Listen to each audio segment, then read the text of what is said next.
औज़ु बिल्लाहि मिनश्शैतानिर्रजीम बिस्मिल्लाहिर्रहमानिर्रहीम।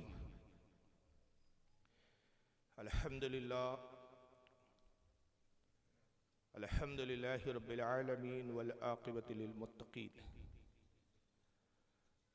वस्सलातु वस्सलामु अला मन काना नबिय्यु आदमु बैनल माइ वत्तीन। क़ाला अल्लाहु तबारक व तआला फ़िल क़ुरानिल मजीद वल फ़ुरक़ानिल हमीद। या अय्युहल्लज़ीना आमनू अतीउल्लाह व अतीउर रसूल व उलिल अम्र मिनकुम। सदक़ल्लाहुल अज़ीम सदक़ सादिक़ुल मस्दूक़ अलैहि सलातो व तस्लीम। इन्नल्लाह व मलाइकतहु युसल्लूना अलन नबी या अय्युहल्लज़ीना आमनू सल्लु अलैहि व सल्लिमू तस्लीमा। अल्लाहुम्मा सल्लि अला सय्यिदना मौलाना मुहम्मदिन जद्दिल हसन वल हुसैन व अला आलिहि व अस्हाबिहि व अहले बैतिहि व ज़ुर्रिय्यतिहि व बारिक व सल्लिम सलातम दाइमन कसीरन कसीरन कसीरा। इमाम आज़म कॉन्फ्रेंस का इनेकाद है और मेरी दूसरी मरतबा यहाँ हैदराबाद की सरज़मीन पर हाज़िरी है। इस हवाले से आज से तकरीबन 3 साल हो गए गालिबन। कोरोना से पहले यही ग्राउंड था, यही स्टेज था, यही बज़्म थी, ऐसे ही उलमा थे। ऐसा लग रहा है कि बस कल ही की बात है और फिर आज बैठे हुए हैं। सब कुछ मंजर वैसे ही दिख रहा है। और ये 3 या 4 साल का अरसा एग्जैक्ट तो नहीं पता, गालिबन 2.5 साल तो कोरोना में गुजरे अभी। तो इतने तेजी से ये साल गुजरे कि एहसास ही नहीं हुआ। हमारे ये अहबाब की करम फरमाई है कि इस साल भी इमाम आज़म अबू हनीफा कॉन्फ्रेंस में मुझे यहाँ पर आने की सादत अता की और ये सादत बख्शी कि आपके रूबरू में इमाम आज़म अबू हनीफा रज़ियल्लाहु ताला अन्हु के हवाले से कुछ गुफ्तगू करूँ और बारगाह इमाम में एक ग़ुलाम होने की हैसियत से, उनका एक मुक़ल्लिद होने की हैसियत से ख़राज अक़ीदत और ख़राज तहसीन पेश करूँ। मुझसे कबल आप बहुत ही बेहतरीन खिताबात समात फरमा चुके हैं और गालिबन मेरा ये आखिरी खिताब है। इसके बाद सलातो सलाम पर जलसे का अख्तिताम होगा।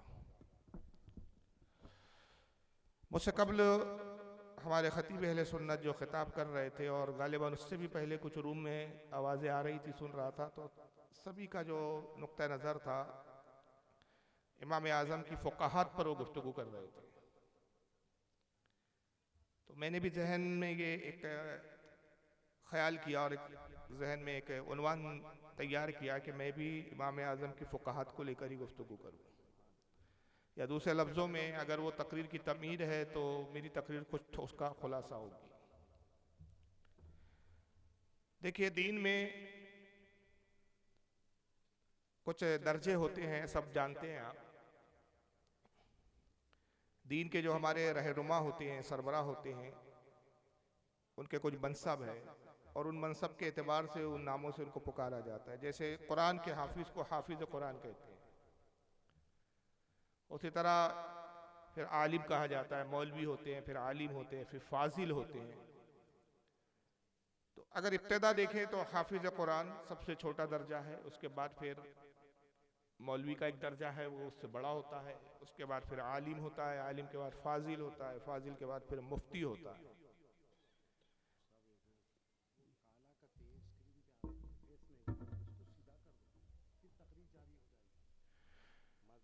जी जी। और कहा जाता है कि जिसको कम अज कम, ये कम तादाद है, जिसको कम अज कम 1,00,000 हदीसें मास्मा और रिजाल माइसनाद मतन के, जिसको 1,00,000 हदीसें हिफ्ज हो, जिसको याद हो, उसको मुहद्दिस कहा जाता है। अब 1,00,000 हदीसें कैसी याद हो? ऐसे नहीं कि जैसे आजकल नाम निहाद अहले हदीस हदीस के नाम पर बात करते हैं और सुनाते उर्दू में और कहते हैं हदीस पाक में आया।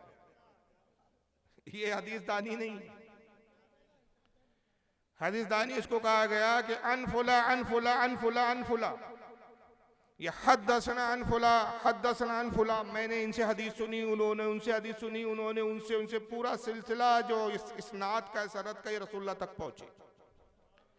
और ये इस्नाद में जो नाम आ रहे हैं, मैंने फुला से सुना, फुला ने फुला से सुना, फुला ने फुला से सुना, तो जिनसे सुना उनके हालात से भी वाकिफ हो, उनकी सकात भी जानता हो, उनकी हैसियत और उनकी शख्सियत से भी वाकिफ हो कि ये सिका थे कि ज़ईफ़ थे कि झूठे थे, कज़्ज़ाब थे, इनकी हैसियत क्या थी, जो सनद बयान कर रहे, जो रिवायत मुझे सुना रहे, इनकी खुद अपनी हैसियत क्या है। अब ये होती है इस्नाद। हदीस के दो हिस्से होते हैं, याद रखिए, एक होती है सनद, एक होता है मतन। आम तौर पे हमारे उलमा जब वाज़ो जलसे में तकरीर में हदीस सुनाते हैं तो रसूलुल्लाह का कौल सुना देते हैं, बाज़ औक़ात उर्दू में तर्जमा बता देते हैं या बाज़ औक़ात अरबी भी मतन पढ़ते हैं। तो सहाबी से शुरू करते हैं कि अबू हुरैरा से रिवायत है, अन अबू हुरैरा रज़ियल्लाहु ताला अन्हु क़ाला क़ाला रसूलुल्लाह सल्लल्लाहु अलैहि वसल्लम, यहाँ से हदीस शुरू करते हैं।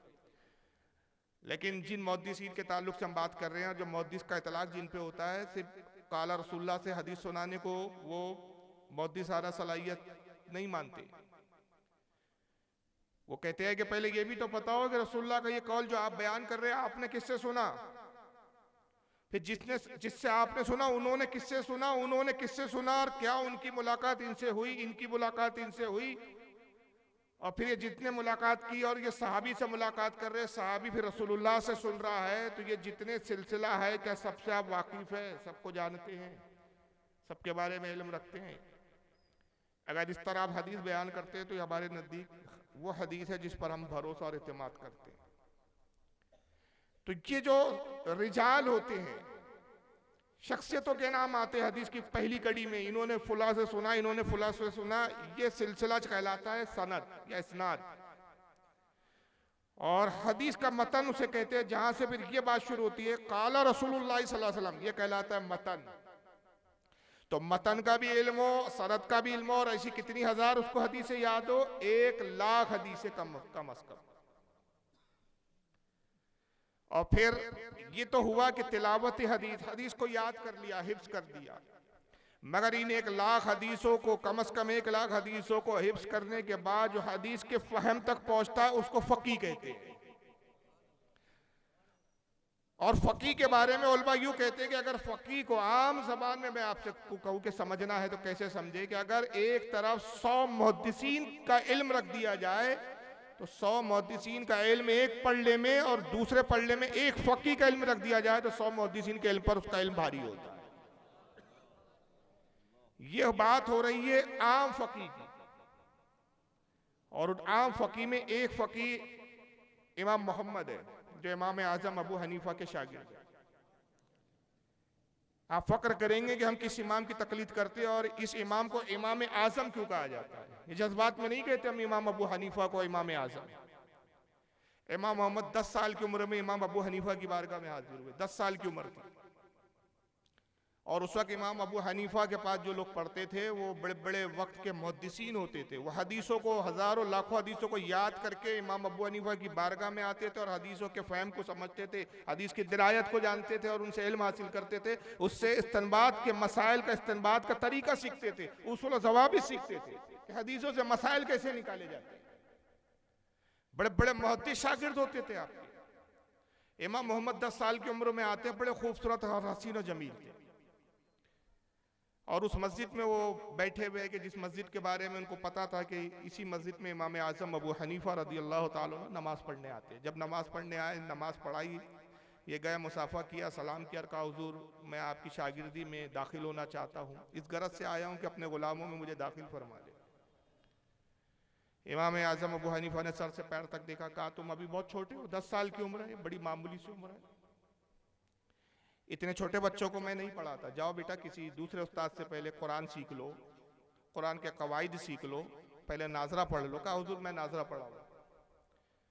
कहा अच्छा जाओ कुछ हदीस का इल्म हासिल करो, फिर जब थोड़े बड़े हो जाओ तब आना। इमाम मोहम्मद अर्ज करते हैं कि हुजूर मुझे बच्चा जान के आप टालिए मत, खुदा की कसम आप मुझे अपनी शागिर्दी में कबूल करेंगे तो मायूस नहीं होंगे आप। तो इमाम आजम उनकी बातों से अभी मुतासिर नहीं हुए। कहा कि बच्चा जिद कर रहा है तो टालने के लिए कहा अच्छा क्या कुरान के हाफिज हो? कहा हुजूर कुरान का तो हाफिज नहीं हूं, अलबत्ता कुरान करीम नाजरा पढ़ता हूं। कहा जाओ पहले हिफ्स कर लो कुरान का, क्योंकि मसाइल का सबसे पहला इस्तिंबात का जो उसूल और ज़ाब्ता होता है, मसाइल कुरान से निकाले जाते हैं। कुरान में अगर मसला ना निकल पाए तो फिर हदीस रसूल की तरफ रुजू किया जाता है। जाओ जब तुम हाफिज कुरान हो जाओगे तब मेरी बारगाह में आना, कुरान हिफ्स करके आओ। इमाम मोहम्मद चले गए। अब जाहिर सी बात है कुरान के हाफिज थे नहीं, मगर दूसरे दिन उसी नमाज के वक्त में फिर उसी मस्जिद में बैठ के इंतजार कर रहे। इमाम आजम फिर आया, कहा बेटा तुम गए नहीं? कहा हुजूर आपने जो कहा मैंने वो शर्त पूरी कर ली, मैं कुरान का हाफिज बनकर आ गया हूं। कहा कुरान के हाफिज कैसे? एक दिन में। कहा हुजूर आपने कहा बस कल से मैंने पढ़ना शुरू किया, रात तक कुरान खत्म किया और अल्लाह के फजल से पूरे कुरान का हाफिज हो गया। अब आप जहां से चाहें जिस आयत से चाहे पूछें। ये शागिर्दों का हाल है। फवाइदुल फवाइद में हजरत निज़ामुद्दीन औलिया, निज़ामुल मिल्लत वद्दीन ख्वाजा निज़ामुद्दीन औलिया से किसी ने पूछा है निज़ामुद्दीन आप किसके मुकल्लिद है? बड़े बड़े वलियों को तकलीद की जरूरत है, और आज फटीचरों को तकलीद की जरूरत नहीं है। और हैसियत ये कि हम जैसों के सामने बैठने की औकात नहीं है तो हमारे बुजुर्ग और उलमा के सामने क्या बैठेंगे? टाई पहनने से कोई फकीर और मुफ्ती और आलिम नहीं बन जाता। टाई पहली अल्लाह ताला कुरान में फरमाते, अबे तुझे तो अरबी नहीं आती, अल्लाह ताला क्या फरमाते? बरसों हो गए तुमको हम चैलेंज करते आ रहे हैं, तुम बैठते नहीं हो, बात करते नहीं हो। हम तो इल्म की बात करने के लिए कह रहे हैं ना, ये थोड़ी कह रहे डंडा तुम भी ले आओ, डंडा हम भी लाए, लाठी का मुकाबला होगा, ये तो नहीं कह रहे हम। भाई इल्म की बात करना है ना, तो अगर तुम आलिम हो तो भी डरते क्यों? तो निज़ामुद्दीन औलिया से पूछा गया, हुजूर बताइए आप किसके मुकल्लिद हैं? एक जुमले में बात खत्म हो सकती थी। आप कह देते कि मैं उसका मुकल्लिद हूं जिसको दुनिया इमाम अबू हनीफा कहती। ऐसा तारुफ नहीं पेश किया। कहा अजीज मैं फक्र करता हूं और कयामत में उस इमाम की शफाअत से मैं बख्शा जाऊंगा कि जिस इमाम की आलम ये है, उसकी अजमत और उसके मनाकिब ये है कि वक्त का इमाम इमाम मोहम्मद जो उनका शागिर्द है, यही इमाम मोहम्मद जो एक दिन में कुरान के हाफिज बन के आए, इमाम मोहम्मद जब घोड़े पे बैठते थे तो वक्त का फकीह इमाम शाफई उनके घोड़े की लगाम पकड़ के चलता था। मैं उस इमाम का मुकल्लिद हूं। वो इमाम आजम की जात थी। और याद रखिए ये जो फुकाहात होती है, एक होता है तिलावत हदीस, एक होता है फ़ैब हदीस। ये मैंने बहुत आसान उर्दू में बोल दिया। अगर इसको मुहद्दिसीन की इस्तिलाह में कहा जाए तो कहा जाता है एक है हदीस, दूसरा है दिरायत, दिरायत हदीस। दिरायत क्या होती है? हदीस तो आप और हम भी पढ़ते हैं। मुझसे कबल हज़रत अल्लामा सैयद ज़ियाउद्दीन साहब किबला ने एक मिसाल भी दी थी, खेती के पानी वाली। ये तो हो गया कि हमने हदीस का ज़ाहिरी मफ़हूम अख़ज़ किया, लेकिन हदीस की गहराई क्या है, हदीस का मतलब क्या है, मंशाए रसूल क्या है, अल्लाह के नबी सल्लल्लाहु अलैहि वसल्लम ने किस ज़िम्ने में कहा। फिर हदीस ये नासिख है, मनसूख है, ये सारी गुफ्तगू दिरायत के उसूलों में आती है। तो एक होता है कि हदीस को आपने पढ़ लिया, लेकिन उस हदीस से कितने मसाइल निकाले जा सकते हैं, उस हदीस का मफहूम क्या है, ये जो फहम होता है ये किताबों से नहीं आता, ये फजल खुदाबंद कुद्दूस से आता है। और इसी को अल्लाह के नबी सल्लल्लाहु अलैहि वसल्लम ने फरमाया। सही बुखारी में हज़रत अमीर माविया रज़ी अल्लाह ताला से रिवायत है, किताबुल इल्म में इमाम बुखारी इस हदीस को ला रहे, हदीस नंबर 17 है इसकी। और उसमें इमाम बुखारी नकल करते हैं इमाम अमीर माविया से। अमीर माविया रज़ी अल्लाह ताला अन्हु कहते हैं कि मैं रसूलुल्लाह के खुतबे में हाजिर था, आका सल्लल्लाहु अलैहि वसल्लम मिंबर पे जलवागर हुए और आका ने फरमाया कि ऐ लोगो, अल्लाह जिससे भला ही चाहता है उसको दीन का फकीह बना देता है, और अल्लाह देने वाला है और मैं तकसीम करने वाला हूं। पता चला कि जिससे भलाई चाहता है इल्म अल्लाह अता करता है, और किसके जरिए अता करता है? वो रसूलुल्लाह के जरिए अता करता है। अल्लाह रसूल की जिस पर अता होती है उसको फ़हम हदीस अता होता है, वो फ़कीह बनता है।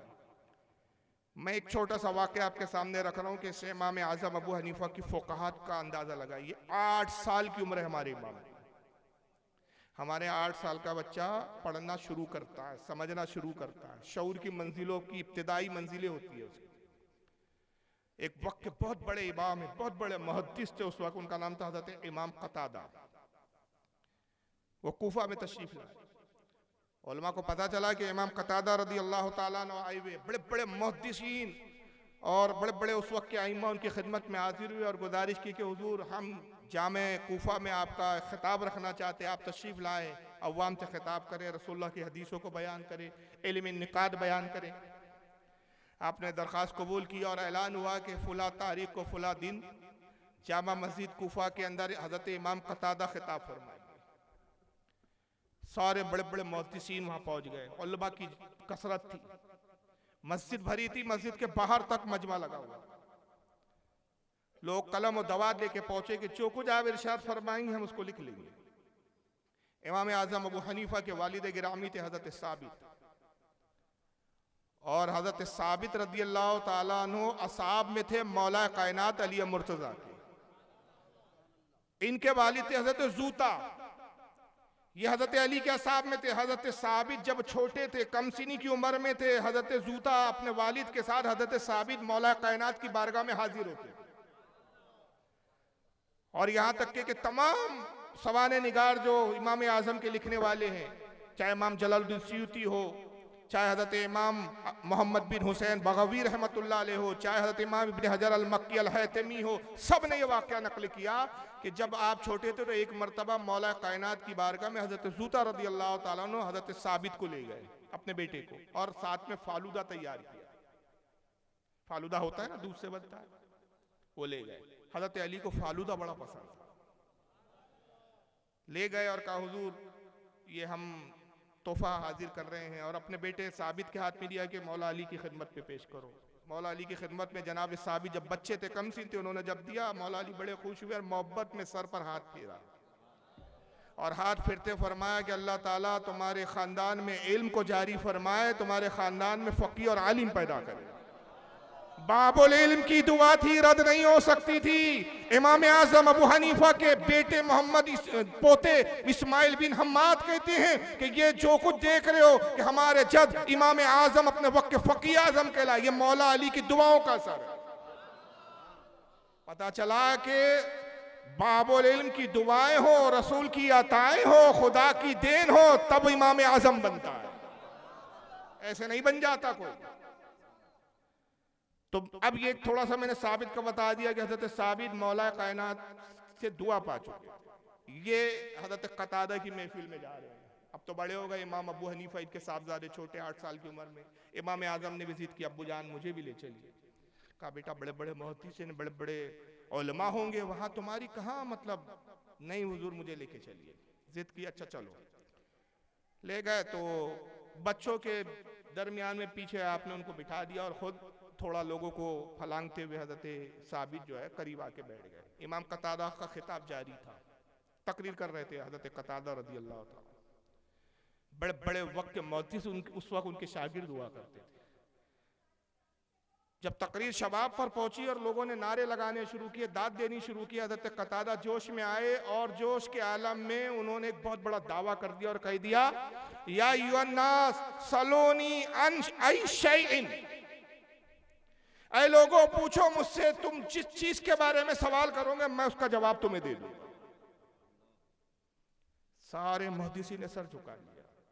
सर झुकाने का मतलब यह था कि आपका दावा बचा है, आप इल्म के उस मकाम पर, उस चोटी पर है कि यकीनन आप हर चीज जानते हैं, आपसे जो सवाल पूछा जाएगा आप जवाब दे देंगे।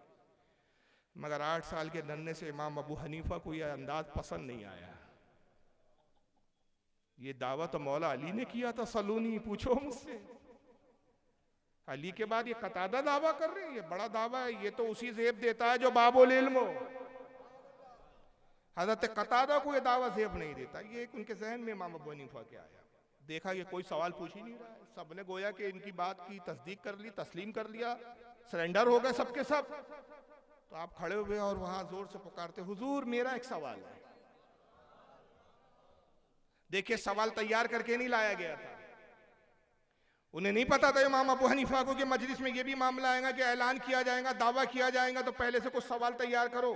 फेल बदी सवाल है, तो जो फिल बदी सवाल बना सकता है तो फिल बदी जवाब देने पे अल्लाह ताला ने कितनी कुदरत दी होगी।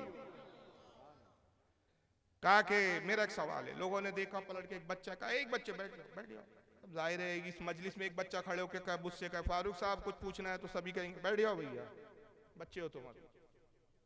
लोगों ने कहा बैठ जाओ, लेकिन हजरत कतादा कहते हैं कि इस बच्चे को करीब आने दो। रास्ता दिया गया, हजरत इमाम अबू हनीफा आते हैं, मुझे लगा आप कुछ कहना चाह रहे, करीब आ रहे। अच्छा अच्छा अच्छा, हाँ मुझे ऐसा लगा थोड़ा घुमा, शायद कुछ कहना चाह रहे। बहरहाल लोगों को चीरते हुए इमाम अबू हनीफा आए और एक सवाल किया, लेकिन सवाल आप शायद नहीं समझ पाएंगे पूरी तरह, क्योंकि सवाल से पहले उसका एक पस मंजर मुझे आपको समझाना पड़ेगा। कुरान अज़ीम में एक सूरत है जिसका नाम है सूरह नम्ल। नम्ल के मायने होते चींटी। दर हकीकत अल्लाह ताला ने इस सूरत में एक चींटी का जिक्र फरमाया है और इससे रसूलुल्लाह की भी अज़मत ज़ाहिर होती है, हज़रत सुलेमान अलैहिस्सलाम की भी अज़मत ज़ाहिर होती है। सूरह नम्ल में चींटी का वाक़या ये है कि हज़रत सुलेमान अलैहिस्सलाम, जिनको अल्लाह ने ये इख्तियार दिया था कि जिन्नात, शयातीन, इंसान सब कुछ उनकी गुलामी में थे। उनका एक मोजेज़ा था कि बहुत बड़ा तख्त था जिस पर आप बैठ तशरीफ रखते और हज़ारों लोग उस तख्त पर बैठ सकते थे, बहुत बड़ा तख्त था। उसको जिन्नात और शयातीन कांधों पे लेकर इतनी तेज़ रफ्तारी से परवास करते थे वो तख्त को लेकर कि पलक झपकने में मशरिक से मगरिब में पहुंच जाए। यह रफ्तार का आलाम था। एक जलील लश्कर के साथ, बड़े जाहो जलाल के साथ हज़रत सुलेमान सफ़र कर रहे हैं तख्त पर। एक जगह पड़ाव डाल दिया आपने, कहा यहाँ रुक जाओ, आराम करेंगे हम कुछ। कुरान अज़ीम बयान करता है कि जब सुलेमान एक जगह ठहर गए 30 मील की दूरी पर, अच्छा मील किलोमीटर से ज्यादा होता है, आजकल हमारे किलोमीटर से हम फासले को तय करते हैं, लेकिन उस जमाने में मील ज्यादा चलता था। कुरान अज़ीम का बयान है कि 30 मील की दूरी पर कुछ चींटियां थी, वो गिज़ा तलाश कर रही थी। तो उन चींटियों में से जो चींटी की जो राजा थी या रानी थी, वो अपनी चींटियों से कहती है कि सब के सब बिल में चली जाओ, इसलिए कि सुलेमान का लश्कर आने वाला है, कहीं ऐसा ना हो कि कुचल दी जाओ और मारी जाओ। कुरान कहता है कि हमारे नबी सुलेमान ने 30 मील की दूरी पर उस चींटी की इस गुफ्तगू को सुन लिया और सुलेमान मुस्कुरा पड़े उसकी गुफ्तगू पर। एक तबका ऐसा है हमारे यहाँ जो अब तक यहीं अटका हुआ है कि रसूल को दीवार के पीछे का इल्म नहीं था। एक फर्जी कहानी पर एक फिल्म बनी थी, एक जमाने में बहुत चली थी। मैं मिसाल दे रहा हूँ, फिल्में देखना नहीं चाहिए वैसे, लेकिन मेरे ख्याल से ऐसा शायद कोई मजमे में बैठा हो जिसने फिल्म ना देखी हो, बूढ़े जवान सब ने। वो था मुगले आजम। अनारकली को उसमें दीवार में चुनवा दिया जाता है, जानते हैं ना? बड़ी चली थी वो फिल्म, दिलीप कुमार की थी। हालांकि वो अनारकली नाम की कोई तारीख में कोई किरदार है ही नहीं, पहले बता दूं, फर्जी कहानी है, लेकिन वो उस तरह से उसको फिल्मों में फिल्माया गया और लोगों के जहन पे अनारकली ऐसी छा गई कि लोग उसको तारीख का हिस्सा समझते हैं। अनारकली नाम का कोई किरदार कभी पैदा हुआ ही नहीं। जहांगीर की किसी अनारकली नाम से किसी कनीज से कोई मोहब्बत हुई नहीं। लेकिन बहरहाल सब जानते हैं कि अनारकली को अकबर ने दीवार में चुनवा दिया था। बार बार जब ये बोलता है ना दीवार के पीछे का इल्म नहीं, दीवार के पीछे का इल्म, तो मुझे लगता है ये अनारकली की औलाद तो नहीं है कि इसको दीवार से बड़ी मोहब्बत है। अरे कमबख्त, तू नबी के इल्म पर सवाल या निशान लगा रहा है। यहाँ कुरान है, हदीस नहीं है कि सही बोल दे। सुलेमान जो नबी के हमारे आका के गुलाम है, 30 मील की दूरी पर चींटी की गुफ्तगू को सुन सकते हैं, तो हमारे आका हमारी गुफ्तगू नहीं सुनते? तो आला हज़रत कहते फरियाद जो करे उम्मती हाल ज़ार में, मुमकिन नहीं कि खैर बशर को खबर ना हो। तो नबी के इल्म पे सवाल या निशान लिख के बैठा है। यहाँ तो सुलेमान चींटी की आवाज सुन रहे, 30 मील की दूरी से सुन रहे। एक चींटी उठाइए और आपके यहाँ जो बड़े बड़े बदबख्त लोग हैं, जिसमें कुछ के नाम जानता हूँ, एक फसीउद्दीन हैदराबादी है, एक वो सिस्टर इमरान। हाँ भाई, मैं उनको ब्रदर नहीं बोल सकता क्योंकि हम मर्दों के सामने तो आते ही नहीं, पर्दे में रहते वो। उनके पास चींटी ले जाइए और कहते रसूल के इल्म पे बाद में बात करना। ये चींटी को आपके कान के पास रख देते, जरा बताओ क्या कह रही है ये। इनका बाप ही नहीं बता सकता, चींटी की आवाज ही नहीं सुनी आज तक किसी ने। आपने हमने सुनी भाई? इतनी छोटी सी मखलूक है, इतना छोटा सा कीड़ा है कि उसकी आवाज क्या है आज जानते नहीं, लेकिन 30 मील की दूरी पर सुलेमान अलैहिस्सलाम सुन रहे हैं। फिर अल्लाह फरमाता है जब सुलेमान उस वहां पर पहुंचे जहां पर वो उनके बिल थे, चींटी अपने बिलों में चले गई, तो सुलेमान अलैहिस्सलाम ने उस चींटी का नाम लिया। गोया उसकी जात से भी वाकिफ, उसके नाम से भी वाकिफ और उसके बिल से भी वाकिफ कि किस बिल में रहती है। तो जब वो चींटी के बिल को सुलेमान जानते, आका हमें नहीं जानते हम कहाँ रहते हैं और क्या करते हैं और क्या सोचते हैं। नारे रिसालत, नारे रिसालत। सुलेमान नबी होकर, वो मेरे नबी के गुलाम होकर चोटियों के मस्कनों को जाने, आका हमारे मस्कनों को नहीं जानते। इसलिए इमाम कस्तलानी रहमतुल्लाह अलैह ने अल मुहिब्बुल दुनिया में फरमाया कि रसूलुल्लाह सल्लल्लाहु अलैहि वसल्लम का यह हाल है कि हुजूर दिलों के भी हालात को उससे वाकिफ है, दिलों के हालात से भी वाकिफ है। हुजूर दिल के हालात को जानते हैं। और अगर बात इस पर थोड़ा सा बढ़ा दूं अकीदे की बात, क्योंकि आप बड़े ज़ौक़ से सुन रहे हैं, इमाम काजी अयाद रहमतुल्लाह अलैह, बस शख्सियत के बारे में एक जुमला कह दूं, उनकी किताब है अशिफा बारगाह रसूल में मकबूल हो गई, सरकार ने पसंद किया और उसका नाम अशिफा हुजूर ने रखा। उन्होंने जब किताब लिखी, किताब का नाम समझ में नहीं आ रहा था क्या लिखूं, सरकार की तारीफ और तौसीफ में 2 जिल्दों में किताब लिखी। उनके भतीजे थे वक्के आलिम थे, ख्वाब में सरकार तशरीफ लाए, कहा तेरे जो चचा है, तेरे चचा ने बहुत अच्छी किताब लिखी मेरी फजीलत में, उससे कहे कि उसका नाम अशिफा रखे। उसका हाशिया लिखा, बहुत बड़े बड़े मुहद्दिसीन ने हाशिया, मुल्ला अली कारी ने उसकी शरह की, और यहाँ तक के हज़रत इमाम खुफाजी ने उसकी शरह की, शाह अब्दुल अजीज़ मुहद्दिस देहलवी ने शरह की। और शाह अब्दुल अजीज़ मुहद्दिस देहलवी इसकी शरह करते हुए फरमाते कि किताब शिफा के बारे में उलमा का इत्तेफाक है कि अगर कोई मरीज हो और लाइलाज बीमारी में मुब्तला हो जाए, अगर उसकी मौत मुकद्दर नहीं है, तो इस किताब का दर्स देकर उसको सुना दिया जाए, अल्लाह इसकी बरकत से उसको शिफा अता फरमा देते, इसलिए उसका नाम अशिफा। उसमें इमाम काजी अयाज फरमाते हैं कि अल्लाह के नबी सल्लल्लाहु अलैहि वसल्लम ने फरमाया, हदीस नकल करते हैं और सनद भी सही है उसकी, इब्न माजा की हदीस है, उसकी शरह करते हुए लिखते हैं, इब्न माजा में हदीस है कि हुजूर फरमाते हैं कि जब तुम मुझ पे दुरूद पढ़ते हो, फरिश्ते वो दुरूद तुम्हारा मुझ तक पहुंचा देते हैं। इन्ना हर्रमल्लाहु अलल अर्दी अन ताक़ूल अस्सादल अंबिया अलैहिमुस्सलाम, अल्लाह ने हराम कर दिया जमीन पर कि वो नबियों के जिस्मों को खाए। व नबियुल्लाहि हय्युन युरज़क़, अल्लाह के नबी जिंदा होते हैं और उनको अल्लाह की तरफ से रिस्क भी दिया जाता है, रिस्क भी खाते हैं, ऐसी हयात होती है। तो कहते फरिश्ते दुरूद पहुंचाते हैं क्योंकि वो कब्रों में जिंदा होते हैं। इमाम काजी अयाज हदीस नकल करते हैं एक दूसरी सनद से, और उसकी सनद भी सही है, कहते हैं कि आका फरमाते हैं कि जब फरिश्ते दुरूद पहुंचाते हैं तो यूं नहीं कहते या रसूलल्लाह एक उम्मती ने दुरूद भेजा, ऐसा नहीं कहते, क्योंकि उम्मती तो करोड़ों अरबों है। कहते या रसूलल्लाह फुला इब्ने फुला, फुला इब्ने फुला ने हिंदुस्तान मुल्क में हैदराबाद की सरजमीन से फुला फुला ग्राउंड में एक मजलिस में बैठा हुआ है, या रसूलल्लाह आप पर दुरूद भेजा है। आका कहते हैं उसका ठिकाना बताते हैं, उसका मुल्क बताते हैं, उसका शहर बताते हैं, उसका नाम बताते, उसके बाप का नाम बताते, और जब इस तरह से तारुफ मेरे सामने पेश करते, वो उम्मती मेरी निगाहों के सामने होता है। आका कहते हैं खुदा की कसम मैं अपने उस उम्मती को ऐसे पहचानता हूं जैसे बाप अपने बेटे को पहचानता है। सुभान अल्लाह, मैं अपने उम्मती को ऐसे पहचानता हूं। या रसूल अल्लाह, और कौन सी इल्म गैब की दलील चाहिए? हम सुन्नियों को मुशरिक बाद में बोलना, आओ बैठो तो हम बताएं कि ये अकीदा 14 साल में कैसे कैसे इमामों का, तो तुम्हारे अकीदे के मुताबिक 14 साल में कोई मुआहिद हुआ ही नहीं थे, सब मुशरिक, यहां से वहां तक सब मुशरिक। कौन सा फिरका लाए हो यार, तुम्हारी वजूद 1857 के बाद का है, तुम खुद सबसे बड़े बिदअत हो। चलिए बहरहाल बात कहीं और जा रही है, मुझे इमाम आजम पे ज्यादा बोलना चाह रहा हूँ।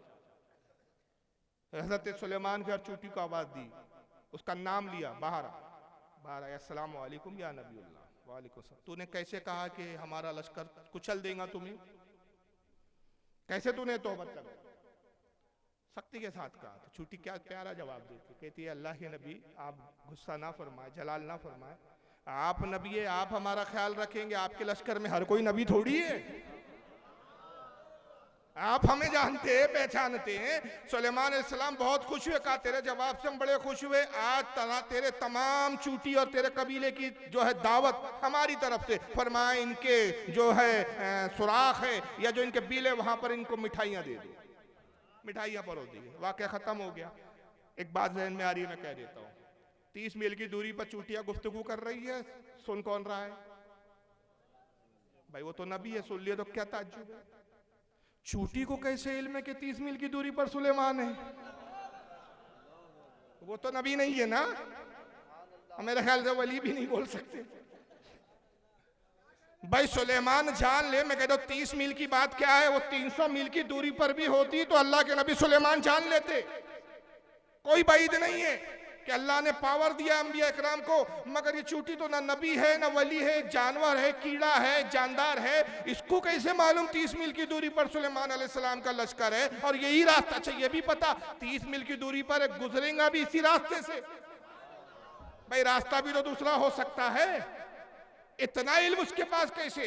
कुरान में तो उसका जिक्र नहीं है, हदीस में भी मैंने थोड़ा तलाश किया नहीं मिला। अब मैंने कहा क्या करूं यार, तो मैंने इश्क के विजदान के साथ सरकार की बारगाह की तरफ रुजू किया। रसूलुल्लाह ये जहन में बात आई है, चूटी को कैसे मालूम? तो मेरे आका ने कहा गुलाम तू समझा नहीं, वो वाक़े में एक बात पे गौर कर, सुलेमान अलैहिस्सलाम को नबी जानती है। उसने कहा आप नबी है, आप तो हमें पहचानते, लश्कर में हर कोई नबी नहीं, तो नबी कहना नबी मानना इस बात की दलील है कि वो सुलेमान अलैहिस्सलाम पर ईमान लाई थी। ईमान और सुलेमान की मोहब्बत का सिला ये मिला कि अल्लाह ने भी उसे इतना इल्म अता कर दिया। तो जब चूटी मोहब्बत करे नबी से तो ऐसा इल्म दे दिया जाए, जो नबी का शहजादा हो, नबी की औलाद हो, उसको कैसा इल्म दिया जाएगा? तो अगर बगदाद की सरजमीन पर मेरे गौस का नजर तो इला बिलादिल्लाही जमा कर दलतीन अला हुक्म इत्तिसाली, मैं अल्लाह के तमाम शेरों को ऐसे देखता हूं जैसे हथेली में राई का दाना रखा हो। तो क्या ताज्जुब की बात।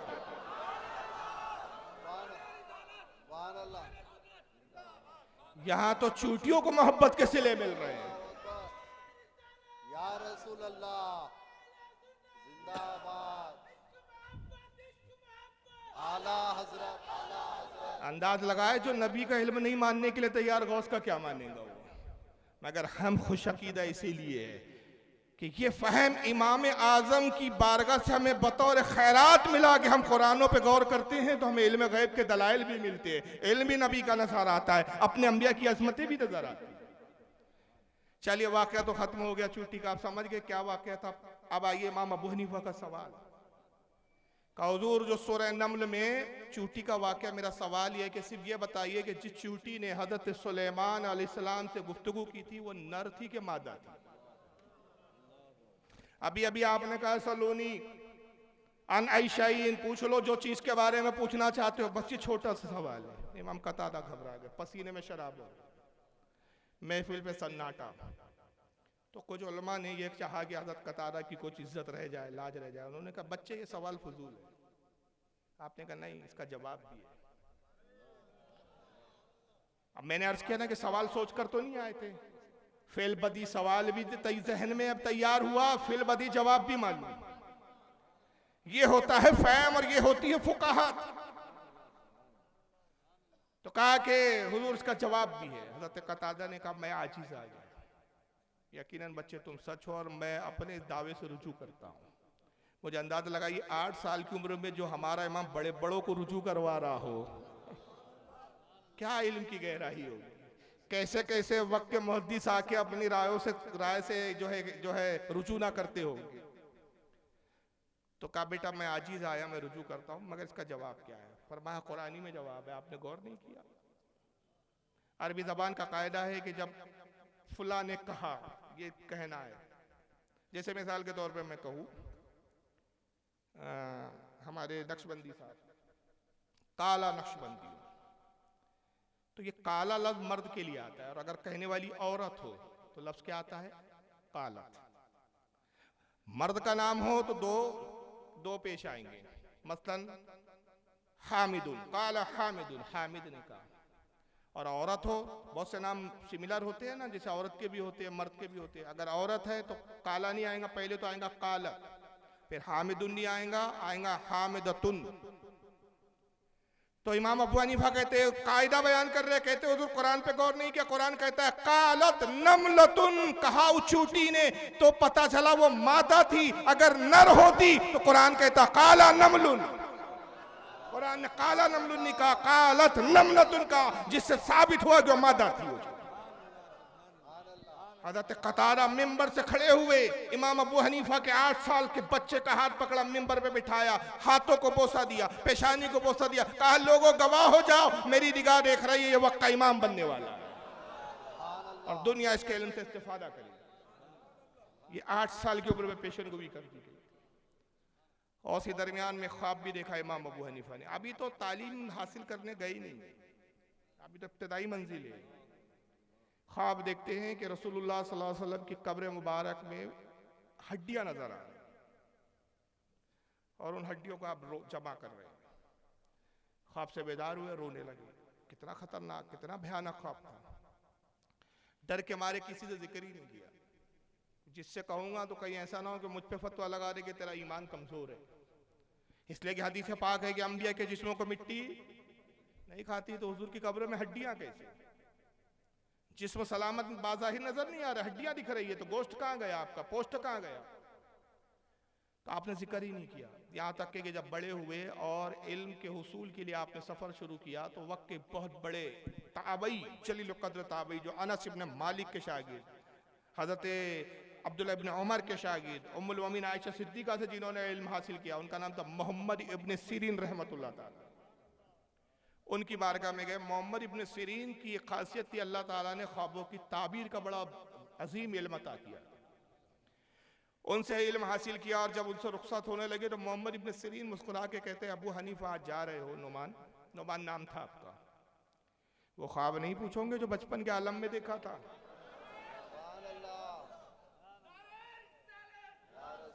उस ख्वाब का जिक्र नहीं करोगे? आप रोने लगे। उस्ताद मोहतरम आपको कैसे पता? कहा अल्लाह ने मुझे इल्म दिया, सरकार के सदके में इल्म मिला है। ऐ नौमान, है अबू हनीफा, खामोखा तुम जो है परेशान हो रहे थे, वो ख्वाब बड़ा मुबारक है और उसकी ताबीर ये है कि रसूलुल्लाह के बिखरे हुए दीन को और जो सरकार पे तोहमतें लगाई गई, उन तोहमतों को जुदा करके बिखरे हुए दीन को तुम जमा कर दो।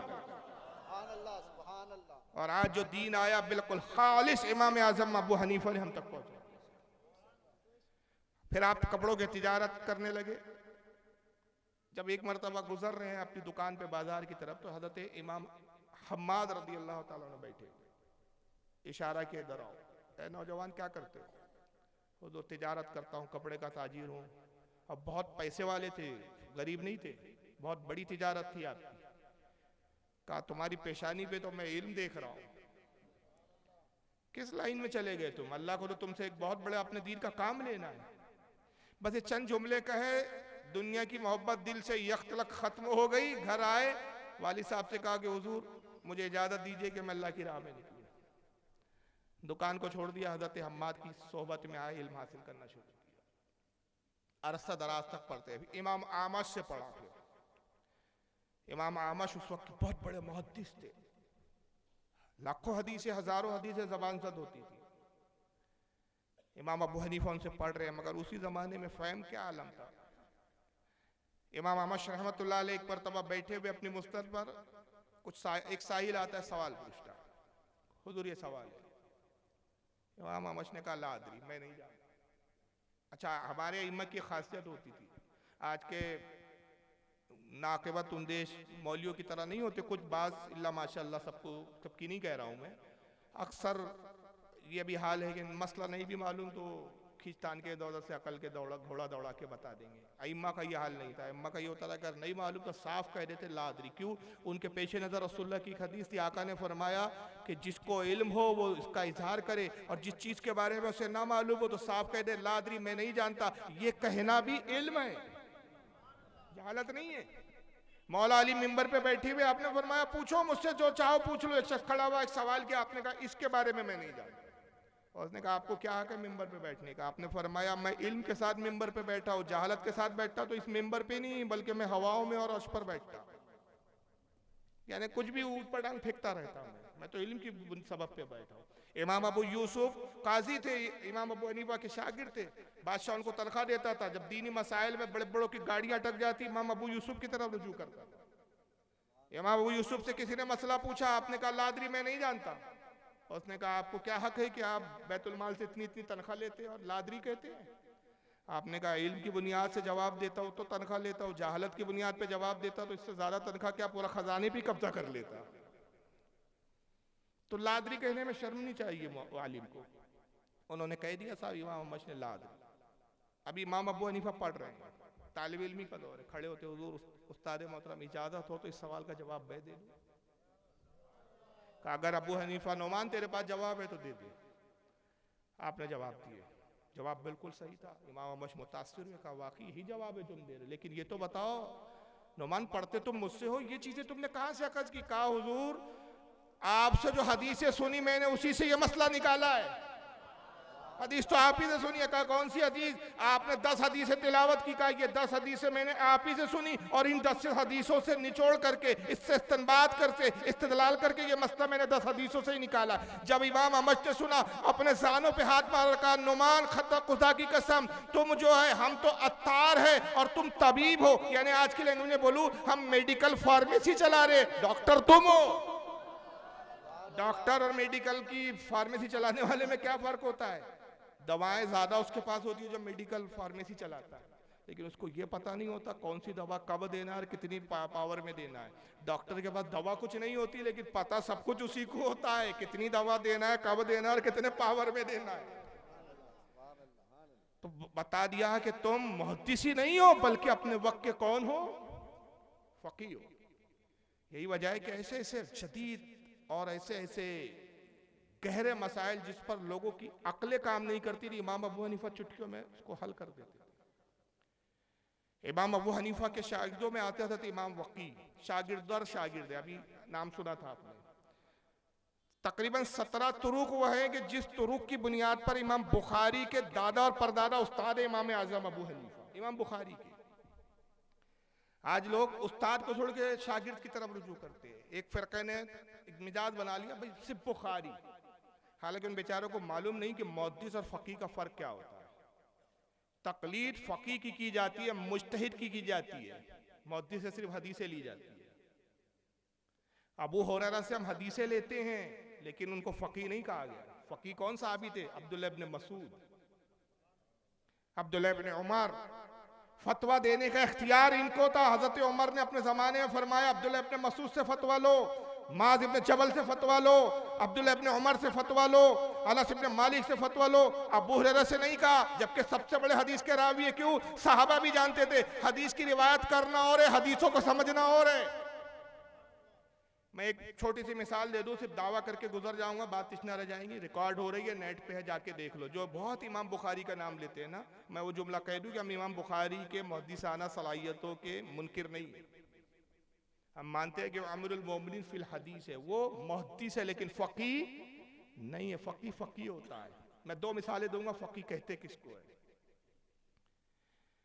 इमाम बुखारी रहमतुल्लाह अलैह ने बुखारी शरीफ में रज़ाअत का जब जिक्र किया तो मौला अली से एक हदीस लाते हैं। देखिए कितनी बड़ी, मतलब जुमला भी नहीं मिल रहा, इतनी बड़ी ज़ात है कि मैं बहुत छोटा हूँ, मेरी ज़बान छोटी है। तो मुहद्दिसीन ने उन पर एतराज़ किया है। मतलब एक बच्चे की बात समझ ले। बड़े बड़े मुहद्दिसीन ने जो इमाम बुखारी पे इस ताल्लुक से तनकीद की है। रज़ाअत के बयान में, रज़ाअत कहते हैं दूध पीने का बयान, दूध से भी रिश्ते हराम हो जाते हैं। मौला अली की हदीस है, हज़रत अली फरमाते हैं कि जिस तरह खून से रिश्ते हराम होते हैं उसी तरह दूध से भी रिश्ते हराम होते हैं। खून से क्या होता है? एक तो खूनी रिश्ता होता है, खून के रिश्ते से कोई बहन है तो उससे निकाह नहीं हो सकता। उस लड़की का खून के रिश्ते से भाई है तो उससे निकाह नहीं होगा। और एक दूसरा रिश्ता जो हराम होता है, जिससे हुर्मत साबित होती है, वो दूध का है। दूध यानी कि जैसे मान लीजिए मेरी वालदा है, मेरी वालदा ने किसी पड़ोस की लड़की को दूध पिला दिया, अब वो मेरी हो गई दूध शरीक बहन, मेरा उससे निकाह नहीं होगा। वो मेरी बहन की तरह हो गई और मेरी माँ उसकी दूध शरीक माँ हो गई। जितने रिश्ते खून के हराम होते उतने ही रिश्ते एज इट इज दूध से हराम होते, लेकिन सिर्फ शर्त यह है कि 2 साल के अंदर बच्चे ने दूध पिया हो। 2 साल के बाद पिया तो फिर रिश्ते हराम नहीं माने जाते।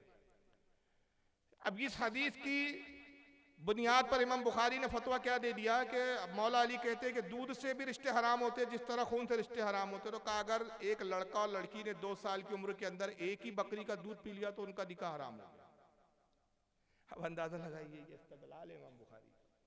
इमाम इब्न हजर अस्कलानी वगैरह बड़े बड़े कई मुहद्दिसीन ने इस पर तनकीद की, कहा कि अगर ये हुक्म मान लिया जाए इमाम बुखारी का, इस हदीस से जो इन्होंने समझा है, इस पे बहुत बड़ी उन्होंने लर्जिश हुई है उनसे। अगर ये मसले को मान लिया जाए तो कोई रिश्ता मुहक्कक और मोतबर नहीं रहेगा। मिसाल के तौर पे मोहल्ले में एक भैंस का दूध कई जगह बंटता है,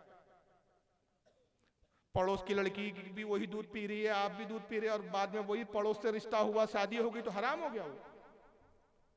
तो आइम्मा कहते कि इमाम बुखारी से यहाँ बहुत बड़ी लर्जिश वाक़या हो गई। कि उन्होंने दूध को जानवरों के दूध पे कयास कर लिया। भाई यहाँ इंसान का दूध मुराद है, जानवर का दूध मुराद नहीं है। तो जब फुकाहात ना हो तो फिर क्या होता है, कंफ्यूजन होता है। यही वजह है कि जानवर का दूध पीने का हुक्म है, एक कौम वो है जो मूत पी रही है, क्योंकि फुकाहात नहीं है। और उसी की पैरी में एक गाय का पी रहे, एक ऊंट का पी रहे।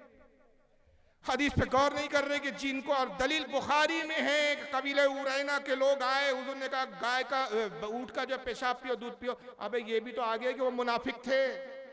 तो पता चला मूत पीना मुनाफिकों की गिज़ा है, मोमिनों की गिज़ा नहीं है। ये नहीं समझ पाए बेचारे, पी रहे घटाघट पी रहे। तो फकीह और इसमें बहुत बड़ा फर्क होता है। इमाम बुखारी के उस्ताद है याहिया इब्ने मईन, याहिया इब्ने मईन। इनके उस्ताद हजरत इमाम वकी इब्ने जरा, इनके उस्ताद अब्दुल्लाह इब्ने मुबारक, और इनके उस्ताद इमाम आज़म अबू हनीफा। याहिया इब्ने मईन का आलम क्या है, जरा तादील में, फन रजाल में उनका क्या मयार है। जब उनका इंतकाल हो रहा था, मैं दो फजीलत बता रहा हूँ याहिया इब्ने मईन की। एक एक मुहद्दिस पे अगर आप बात करें तो घंटों बातें हो सकती, वक्त की किल्लतें हैं। याहिया इब्ने मईन रदी रहमतुल्लाह अलैह जो इमाम बुखारी के शेख है, बुखारी में बड़ी कसरत से इमाम बुखारी ने उनसे हदीसें ली। दो बड़ी खासियत बता रहा हूँ। जब उनका इंतकाल हो रहा है तो क्या कहते हैं, परवरदिगार जिस रावी पर मैंने जरा की, तासुब की बुनियाद पर नहीं की, बुग़्ज़ और इनाद की बुनियाद पर नहीं की, तहकीक और इल्म की बुनियाद पर मैंने उस रावी पे जरा की। ए अल्लाह, अगर मैंने किसी से ज़ाती तौर पर किसी को मजरू करार दिया, किसी पे जरा कर किसी को झूठा करार दिया, और अगर इसमें मेरा नफ्स दाखिल हो तो मेरा खात्मा ईमान पर ना फरमा। मौत के वक्त ऐसा दावा कौन करेगा, अंदाजा लगाओ कि वो खुद अपने आप में कितने शिकायत। याहिया इब्ने मईन, एक तो ये बात उनकी, ये हो गई शिकायत की बात। फजीलत क्या है मालूम है, जब इंतकाल हुआ तो उनको गुस्ल किस चीज़ पे दिया गया, उसी तख्त पर गुस्ल दिया गया जिस तख्त पे रसूलुल्लाह सल्लल्लाहु अलैहि वसल्लम को मौला अली ने गुस्ल दिया। ये याहिया इब्ने मईन की फजीलत। ये बैठे हुए एक मस्जिद में याहिया इब्ने मईन, वक्त के एक और मुहद्दिस है जिनका नाम है हजरत अबू सौर, ये भी बैठे हुए, दोनों मुहद्दिस है, दोनों इमाम बुखारी के उस्ताद है। एक औरत आती है, सलाम अर्ज करती है, हुजूर अस्सलाम वालेकुम, आप रसूलुल्लाह के उम्मत के आलिम में मुहद्दिस है, एक सवाल है मेरा छोटा सा हुजूर। और सवाल यह है कि मैं गुस्ल देती हूँ मैयतों को, मोहल्ले में जो भी खातून मर जाती है मैं उसको गुस्ल देती हूँ, मैं गुस्साल हूँ।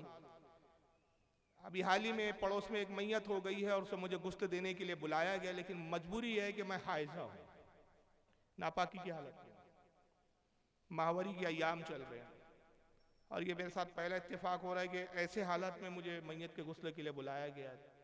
तो मैं खुद नापाक हूँ, तो क्या मैयत को मैं गुस्ल दे सकती हूँ या नहीं दे सकती, ये मेरा सवाल है। दोनों इमाम एक दूसरे को देख रहे हैं, हजारों हदीसों के हाफिज हैं। मैंने कहा ना इमाम बुखारी के उस्ताद है तो क्या आलम होगा इस हदीस में। कहते हैं आपके पास कोई इसका जवाब है। पता चला हर जवाब हदीसों में तो होता है, लेकिन सबका फहम वहां तक नहीं जाता। जब मुहद्दिसों का फहम नहीं जा रहा तो इन फटीचरों का जाएगा। इमाम बुखारी के उस्ताद का दिमाग काम नहीं कर रहा है यार। तो बेआईनी हर चीज हदीस में आपको नहीं मिलती, हदीस में खोजना पड़ता है। देखिए, एक होता है समुंदर के अंदर कीमती जवाहिर तो है, लेकिन उन जवाहिर को चुन के वही ला सकता है जो गोताखोर अच्छा हो, आप नहीं ला सकते। तो समुंदर की तह में हीरे जवाहरात तो है, मोती तो है, लेकिन आप बोले मैं मोती लाऊंगा, जनाब आप वापस ही नहीं आएंगे, और आएंगे तो तैरते हुए नहीं, ऊपर टहलते हुए आएंगे। कौन जाएगा मोती लाने? जो उस फन का माहिर हो, जो गोताखोर हो। मुहद्दिसीन गोताखोर है, और फकीह जो है वो गोताखोर है, जो अंदर की समुंदर में सब कुछ है। समुंदर में हम समुंदर के सब कुछ ना होने का इनकार नहीं कर सकते। हम कहते हैं लाने वाले में सलाहियत चाहिए जो आप में नहीं है। याहिया इब्ने मईन ने हजरत अबू सौर की तरफ देखा, कहा इसका जवाब आपके पास का नहीं, मेरे पास कोई हदीस रसूलुल्लाह की इस तरह से नहीं कि जिसमें हुजूर का कोई फरमान हो कि हाइजा औरत मैयत को गुस्ल दे या ना दे, कुछ भी नहीं मालूम। तो उतनी देर में एक वक्त के फकीह आए, वो फकीह थे, वो मुहद्दिस तो थे ही। अच्छा, मुहद्दिस पहली सीढ़ी है, उसके बाद फकीह है, बिना हदीस के कोई फकीह नहीं हो सकता। तो वो फकीह, उनका नाम था खलफ इब्न साली। दोनों ने कहा ये फकीह, इनसे पूछो, और जो कुछ ये जवाब दे हमें भी बता देना। वो खातून गई, कहा हुजूर ये सवाल है। वो बेसाख्ता, बगैर तवक्कुफ किए, बगैर इंतजार के फौरन कहते जाओ गुस्ल दे सकती हो। जायज है तुम्हारी। ये दोनों आइम्मा दौड़े थे, जल्दी जवाब दिया, सोचा भी नहीं कुछ देर।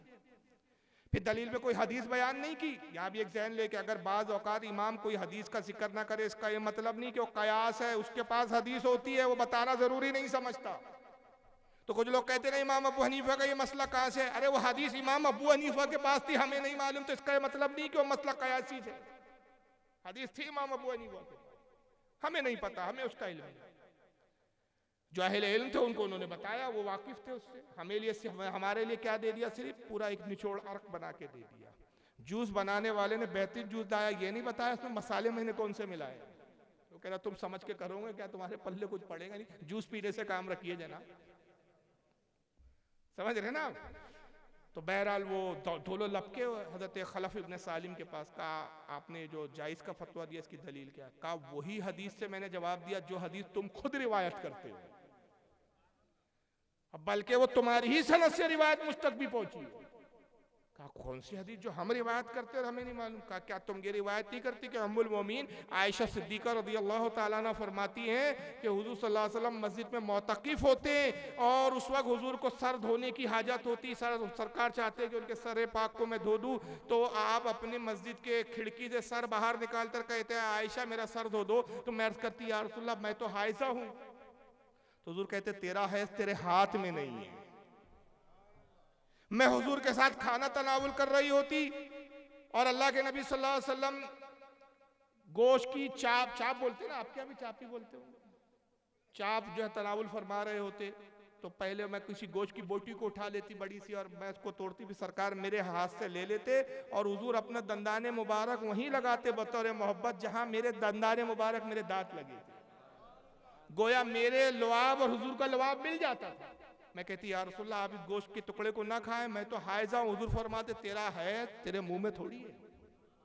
तो पता चला हैज का ताल्लुक हाथ से नहीं है, हैज का ताल्लुक मुंह से नहीं है, एक मखसूस मकाम से ताल्लुक है, वो जगह नापाक है, हाथ का काम यहाँ पर नहीं है, गुस्ल देना हाथ का काम है। तो जब ये हदीस में हुजूर की हदीस में हज़रत आयशा की हदीस में है कि उस हुजूर का सर भी धुला देती थी और सरकार ने वादे तौर पर कहा कि तेरा है तेरे हाथ में नहीं, इस हदीस की बुनियाद पर मैं फतवा देता हूँ कि ये मैयत को गुस्ल दे सकती है। जैसे ही हजरत आई अपने मईन और दोनों सुना तो इन्होंने अपने जानों पे हाथ मारा, कहा हम कहां चूक गए, ये चीज हमसे कैसे। और उन्होंने फिर वही जुमला कहा जो इमाम अबू हनीफा के लिए इमाम आमश ने कहा था, हम दवा बेचने वाले हैं, डॉक्टर तो आप लोग, तबीब आप लोग।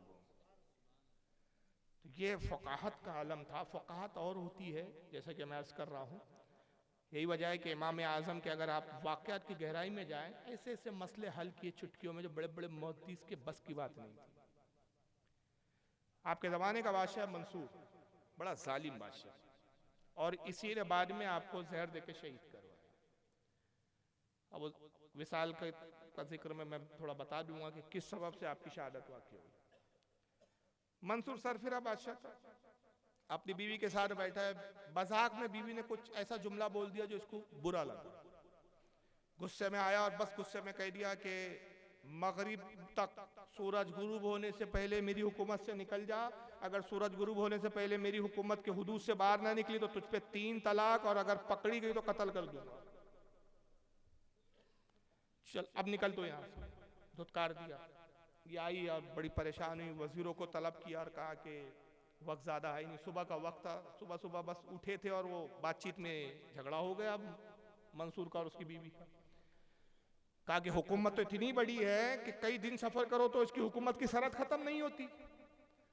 और मंसूर ने कसम खा ली, बादशाह ने, खलीफा ने कसम खा ली कि सूरज गुरूब होने से पहले मेरी हुकूमत के हुदूदों से निकल जा, सरहदों से निकल जा, ना निकली तो 3 तलाक, और पकड़ी गई तो तुझे कत्ल कर दूंगा। अब जान भी बचाना है और तलाक ना हो इसको भी रोकना है, कोई हल बताओ। बड़े बड़े वज़रा जो थे वो खामोश, कोई जवाब। का बात तो सही है, अगर तेज रफ्तार, कितना ही तेज रफ्तार घोड़ा हो उस पर बिठा भी दिया जाए तो बादशाह की हुकूमत इतनी फैली हुई है कि तू इस सरहद को पार नहीं कर सकती, तुझे तो सिर्फ सुलेमान अलैहिस्सलाम का तख्त ही ले जा सकता है, और वो आने से रहा। तो एक वजीर ने कहा, वो इमाम आज़म अबू हनीफा रज़ियल्लाहु ताला अन्हु का मोतक़िद है, कहा इस मसले का जवाब अगर किसी के पास है तो इमाम आज़म के पास है, उनके पास जा। मलका आलिया ने पालकी बुलाई, इमाम आज़म के घर हाजिर होती है। सलाम अर्ज किया, कहा हुजूर ऐसा ऐसा मसला है और मैं आपके पास आई हूँ, बस अब आपसे उम्मीद है। आप मुस्कुराए, कहा फिक्र मत करो, ना तलाक होगी ना कत्ल की जाऊंगी। सोचा नहीं, माथे पे हाथ नहीं लगाया। अब्दुल्लाह इब्न मुबारक कहते हैं आपके शागिर्द और इमाम बुखारी के दादा उस्ताद इमाम आजम के जवाब देने की सूरत का आलम यह था, दलाल देने का आलम यह था कि अगर एक लोहे का खंबा हो और अगर आप उसको सोने का साबित करने आए तो ऐसे दलाल दे कि लोग उसको सोने का तस्लीम कर लें। और अक्ल दानिश का आलम यह था, तो इमाम मोहम्मद इब्न आसिम ने सब इमामों के अकवाल है, फटीचरों के अकवाल नहीं सुना रहा हूं। इमाम मोहम्मद इब्न आसिम फरमाते हैं कि अगर रुए जमीन की सारी अक्ल को जमा कर दिया जाए, जितने दानिश्वर है, जितने आलिम है, जितने फाजिल है, जितने मुहक्किक है, जितने मुफक्किर है, सबकी अक्ल को जमा कर दिया जाए तो इमाम आजम की अक्ल निस्फ है और निस्फ अक्ल को अल्लाह ने पूरी दुनिया में बांट दी। इतनी अक्ल है इमाम आजम। फिर बदी जवाब आया, क्या घबराओ नहीं, ना कत्ल की जाऊंगी ना तलाक होगी, बैठो आराम से। अपनी बीवी को बुलाया, कहा मलका आलिया को खिलाओ पिलाओ, खातिर तवाज़े करो, ये हमारी मेहमान है। थोड़ी तसल्ली हुई मलका आलिया को। जोहर का वक्त हुआ, इमाम आजम पास ही बाजू में मस्जिद थी आपकी ही तामीर करदा, मस्जिद में गए नमाज पढ़े, नमाज पढ़ के आए। ये कहती हुजूर वक्त हो गया, जोहर हो गई, हजरत मगरिब का वक्त ज़्यादा नहीं रहा, असर उसके बाद फिर मगरिब है, सूरज गुरूब हो गया, बादशाह के सिपाही मुझे तलाश कर रहे होंगे, बादशाह ने अब तक तो अपने सिपाहियों को फैला दिया होगा, तो ढूंढो मलका को।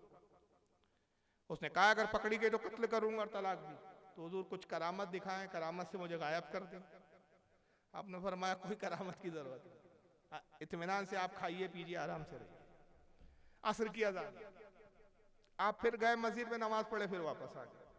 अब बेगम आलिया जो है, बेगम का मलका का ब्लड प्रेशर हाई हो रहा है।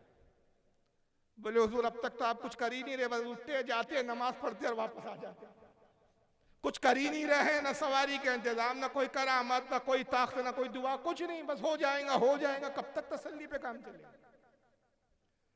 सरकार कुछ तो कीजिए। कहा मैंने कहा ना मेरा वादा है कि न कत्ल की जाऊंगी न तलाक। बादशाह तुम्हें खुब्बा खुशी अपने महल ले जाएगा और इज्जत के साथ रखेगा। अब मगरिब का वक्त करीब आया, अब बेगम दौड़ते हैं, हुजूर मगरिब का वक्त करीब है, बस सूरज गुरूब होना चाहता है। आपने अपने गुलाम को आवाज दिखाई, इधर आओ। राजा के सिपाही ढूंढ रहे होंगे खलीफा के, उनको जाके कहना है कि मलका जो है नुमान इब्न साबित के घर में छुपी हुई है, ये लीजिए और सोने पे सवार। अब यही रह गया था, यानी बचाए इसके क्या, कम से कम छुपी हुई तो थी, तलाश हो रही थी, सिपाहियों को अब तक मिली तो नहीं। उनका गुमान भी नहीं गया था कि मलका जो इमाम अबू हनीफा के घर पर छुपी होंगी।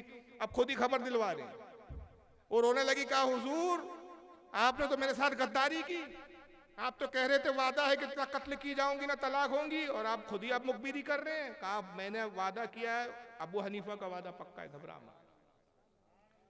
कहा जाओ बादशाह तक खबर जानी चाहिए। गुलाम पहुंचा, उसने चंद सिपाही तलाश कर रहे थे, पूछा कहा आप मलका को ढूंढ रहे हो? कहा जाओ अपने बादशाह को खबर दो, खलीफा को खबर दो, वो हमारे आका अबू हनीफा के घर छुपी है। बादशाह को खबर ली तो बड़े जलाल में आया। अब इतने गुस्से में आए कि अबू हनीफा ने पढ़ा दिए, अबू हनीफा को भी सजा दूंगा। गुलाम से कहा कि देख जब बादशाह को आते हुए देखे तो फौरन मुझे आवाज देंगे। दरवाजे पे खड़ा कर दिया, उससे देखा दूर से बस बादशाह आ रहा था। कहा हुजूर बादशाह नजर आ रहा है। आपने कहा बल्कि आलिया बुरका पहनिए, फौरन चलिए मेरे साथ। बुरका पहनाया, बाजू में ही मस्जिद थी, मस्जिद में लाके बिठा दिया, अब बैठ जाइए। बादशाह आया, कहाँ है मलका? कहा मस्जिद में। कहा इसको कत्ल करो और इसकी अब तो तलाक भी हो गई, कत्ल करो। कहा बादशाह तू इसको कत्ल नहीं कर सकता और तलाक भी नहीं। कहा वो कैसे? कहा अपनी कसम को दोहरा, तूने कसम खा के कहा कि अगर तू गुरूब होने से, सूरज गुरूब होने से पहले मेरी सरहद से नहीं गई तो कत्ल भी करूंगा, तलाक भी वाक़ई होंगी। अब तू ये बता कि जिस जगह ये बैठी, क्या ये तेरी हुकूमतों की सरहदों में आता है? ये तेरी हुकूमत है? ये तो अल्लाह का घर है, यहाँ अल्लाह की हुकूमत है। अगर तू दावा करता है तो मुनकिर है खुदा का। बस बादशाह ने जैसे सुना कदमों में गिर गया। कहा सरकार यहाँ मेरी हुकूमत है, ये तो अल्लाह की हुकूमतों में। कहा जा, न तलाक हुई ना अब तो कत्ल कर सकता है, अपनी बीवी से राजी हो जा और ले जा। कहा खुदा की कसम है नुमान, जब तक आप है लोग इसी तरह फला पाते रहे। हम कितना ही मुश्किल से मुश्किल पेचीदा मसला कर ले, जब तक आप है वो मसले मसले नहीं। आप मसलों को यूं हल कर। और एक शख्स आता है आपके पास बतौर इम्तिहान, जरा आए, जरा अबू हनीफा का इल्म को देखें भाई, शागिर्द बैठे हुए हैं आपके। कहता है अबू हनीफा एक सवाल है मेरा। कहा पूछिए। कहा उस शख्स के बारे में आप क्या कहते हैं? एक शख्स के बारे में फतवा लेने आया हूं। एक शख्स ऐसा है कि जो मुर्दार खाता है, दे देखे गवाही देता है, जिसको देखा नहीं उसकी गवाहियां देता है उस बारे में। अल्लाह की रहमत से भागता है, मौत का खौफ नहीं, जन्नत की लालच नहीं, जहन्नम का डर नहीं, बिना रुकू और सुजूद की नमाज पढ़ता, ना सजदा करता है नमाज में, ना रुकू करता है, और कहता है नमाज पढ़ रहा हूं। अजीब नमाज है। ऐसे शख्स के बारे में आपका क्या ख्याल है? आपने अपने शागिर्दों से फरमाया बताओ इस शख्स के बारे में तुम क्या कहते हो? फितने को पसंद करता है, ये भी एक चीज थी। फितने को पसंद करता है, बड़ी मोहब्बत है फितने से, मोहब्बत करता है फितने। कहा बताओ इस शख्स के बारे में क्या फतवा है? सबने बिना गौर फिक्र किए एक जबान यक जबान होके कहा हुजूर ऐसा शख्स बदतरीन काफिर है, बिन देखे गवाही देता है, अल्लाह का खौफ नहीं जिसको, जहन्नम का डर नहीं है, जन्नत की लालच नहीं, मुर्दार खाता है, बिना रुकू सुजूद की नमाज पढ़ता है, अल्लाह की रहमत से भागता है। ये तो इंतहाई बदतरीन शख्स है हुजूर, मुसलमान मोमिन नहीं। आप मुस्कुराए, कहा ये तो अल्लाह का बहुत बड़ा वली है। जाओ फतवा ये कि अल्लाह का वली है। उसने कहा हुजूर कैसे वली है, जरा समझाए। कहा सुनो, बिन देखे जो गवाही देता है वो रब तबारक व तआला है। रब को देखा नहीं गवाही देता है, अशहदु अल्ला इलाहा इल्लल्लाह, गवाही देता हूं मैं कि अल्लाह है, जबकि हालांकि रब को देखा नहीं। मुर्दार जो खाता है वो मछली है कि उसको ज़बह करता ही नहीं, मरी भी लाता है, मरी भी खा लेता है। मुर्दार वो है। बिना रुकू और सुजूद की जो नमाज पढ़ता है वो नमाज जनाजा है। जब भी किसी मोहल्ले में किसी की मैयत होती, जनाजा कभी नहीं छोड़ता, और जनाजे में ना रुकू करता है ना सुजूद करता है, नमाज जनाजा पढ़ता है। और फितने को पसंद करता है। कुरान ने औलाद को फितना कहा, औलाद से बड़ी मोहब्बत करता है। और रहा ये कि अल्लाह की रहमत से भागता है। वो बारिश अल्लाह की रहमत है, बारिश होती है, बारिश में भीगता नहीं है, भाग जाता है। बारिश में भीगता नहीं है, अल्लाह की रहमत है बारिश। और कहा कि क्या था, और कुछ रह गया शायद, हाँ, जहन्नम का खौफ नहीं, इसलिए कि अल्लाह को गफूर रहीम जानता है, ये गुमान रखता है कि अल्लाह उसको जन्नत ही अता करे। और जन्नत की लालच इसलिए नहीं कि दीदार खुदा का मुतलाशी है, जन्नत की लालच नहीं रखता। और खौफ इलाही इसलिए नहीं कि वो कहता है मौला जब तुझ पर ईमान लाया, तुझ पर और तेरे रसूल पर ईमान है, तो यकीनन तेरी रहमत जो है वो गजब पर गालिब है, तू बख्शिश ही फरमाने वाला। इस बुनियाद पे वो रब से डरता नहीं। ये तो अल्लाह का वली है। उसने कहा अबू हनीफा आपने सच कहा, यकीनन आप वक्त के इमाम हैं। तो मैं अर्ज कर रहा हूँ कि ये फुकाहत का मामला होता है। फ़क़ी और होता है, मुहद्दिस और होता है। हदीस होती है लेकिन हदीस का फ़हम अलग चीज़ है। इमाम अहमद इब्न हम्बल जब इमाम शाफ़ी से पढ़ने गए, अच्छा इमाम, तो मैं इस हदीस की बुनियाद पे कहता हूँ कि जिसने एक वक्त की भी नमाज छोड़ी वो काफिर हो गया। इमाम शाफ़ी रहमतुल्लाह अलैह सवाल करते, अच्छा अहमद इब्न हम्बल ये बताओ एक शख्स ने नमाज छोड़ दी, अब इस हदीस के मुताबिक और तुम्हारे फतवे के मुताबिक काफिर हुआ, नमाज छोड़ने के बाद कुफ्र के बाद पछतावा आया, अफसोस हुआ कि मैंने तो कुफ्र कर लिया, ईमानी से निकल गया, मैं इस्लाम से खारिज हो गया, और जाहिर इस्लाम को पसंद करता है तो दोबारा इस्लाम में आना चाहता है, तो अब क्या करे वो इस्लाम में आने के लिए? कहा हुजूर कलमा पढ़ ले, कलमा उसको इस्लाम में दाखिल कर देगा। कहा अहमद इब्न हम्बल बताओ जिस वक्त उसने नमाज छोड़ी थी तो नमाज का मुनकिर भी नहीं था, नमाज छोड़ी थी उसने उस वक्त तो न कलमे को छोड़ा न कलमे का मुनकिर था, तो कलमे का जब मुनकिर नहीं था तो कलमे के इनकार की बुनियाद पे तो काफिर नहीं हुआ, तो जिस चीज की इनकार पे काफिर नहीं हो वो चीज उसको इस्लाम में कैसे लाएंगी? बात समझ में आ रही है कि नहीं? भाई नमाज छोड़कर काफिर बना ना, कलमा छोड़ के थोड़ी काफिर हुआ कि कलमा पढ़ेगा तो वापस आ जाएगा, तो कलमा उसको कैसे इस्लाम में दाखिल करेंगे? छोड़ी तो नमाज है, कुफ्र तो नमाज की बुनियाद पर हुआ छोड़ने की, कलमा छोड़ने की बुनियाद पर थोड़ी काफिर हुआ। और तुम कहते कलमा पढ़े तो मुसलमान हो जाएगा। इमाम बल थोड़े घूम गए, बात तो सही है। तो देखा अच्छा हुजूर वो नमाज छोड़कर काफिर हुआ तो नमाज पढ़ ले, तो नमाज जब पढ़ लेगा तो मुसलमान हो। अच्छा अहमद इब्न हम्बल नमाज छोड़कर काफिर हुआ, अब काफिर होने के बाद नमाज पढ़ने खड़ा हुआ, तो जब खड़ा हुआ तो हालत कुफ्र में नमाज पढ़ रहा है, तो काफिर की नमाज कबूल कैसे होंगी? अभी तो कुफ्र की हालत है, और नमाज तो एक सेकंड का अमल नहीं है, यूं किया हो गया बिल्कुल आप दाखिल हो गए, एक वक्त लगता है इसको। इमाम शाफी इमाम अहमद इब्न हम्बल बिल्कुल सर चकरा गया उनका, घुटनों के बल बैठे, दस्तबोसी करते, कहते उस्ताद यही सीखने के लिए तो आपकी बारगाह में हाजिर हूं। कहा अहमद इब्ने हंबल सीखने आए हो तो ये ना समझो कि हंडा भरा भरा हुआ है, अगर भरा हुआ समझोगे तो फिर डाला क्या जाए। और यही वजह एक बड़ी प्यारी हदीस याद आ रही है कि एक हदीस तो आपने बहुत बार सुनी होगी, तलाबुल इल्म फरीज़तुन अला कुल्ल मुस्लिमी व मुस्लिमा। आका फरमाते हैं कि इल्म दीन का हासिल करना हर मुसलमान मर्द और औरत पर फर्ज है। हर आदमी को इल्म दीन हासिल करना है। कितना?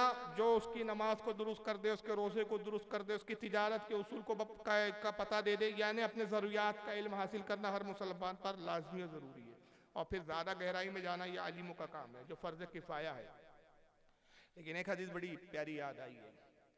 अल्लाह के नबी फरमाते हैं कि इल्म हासिल करो, तुम में से अगर किसी से मुमकिन हो तो वो अपने जूतों को लोहे के जूते बना ले।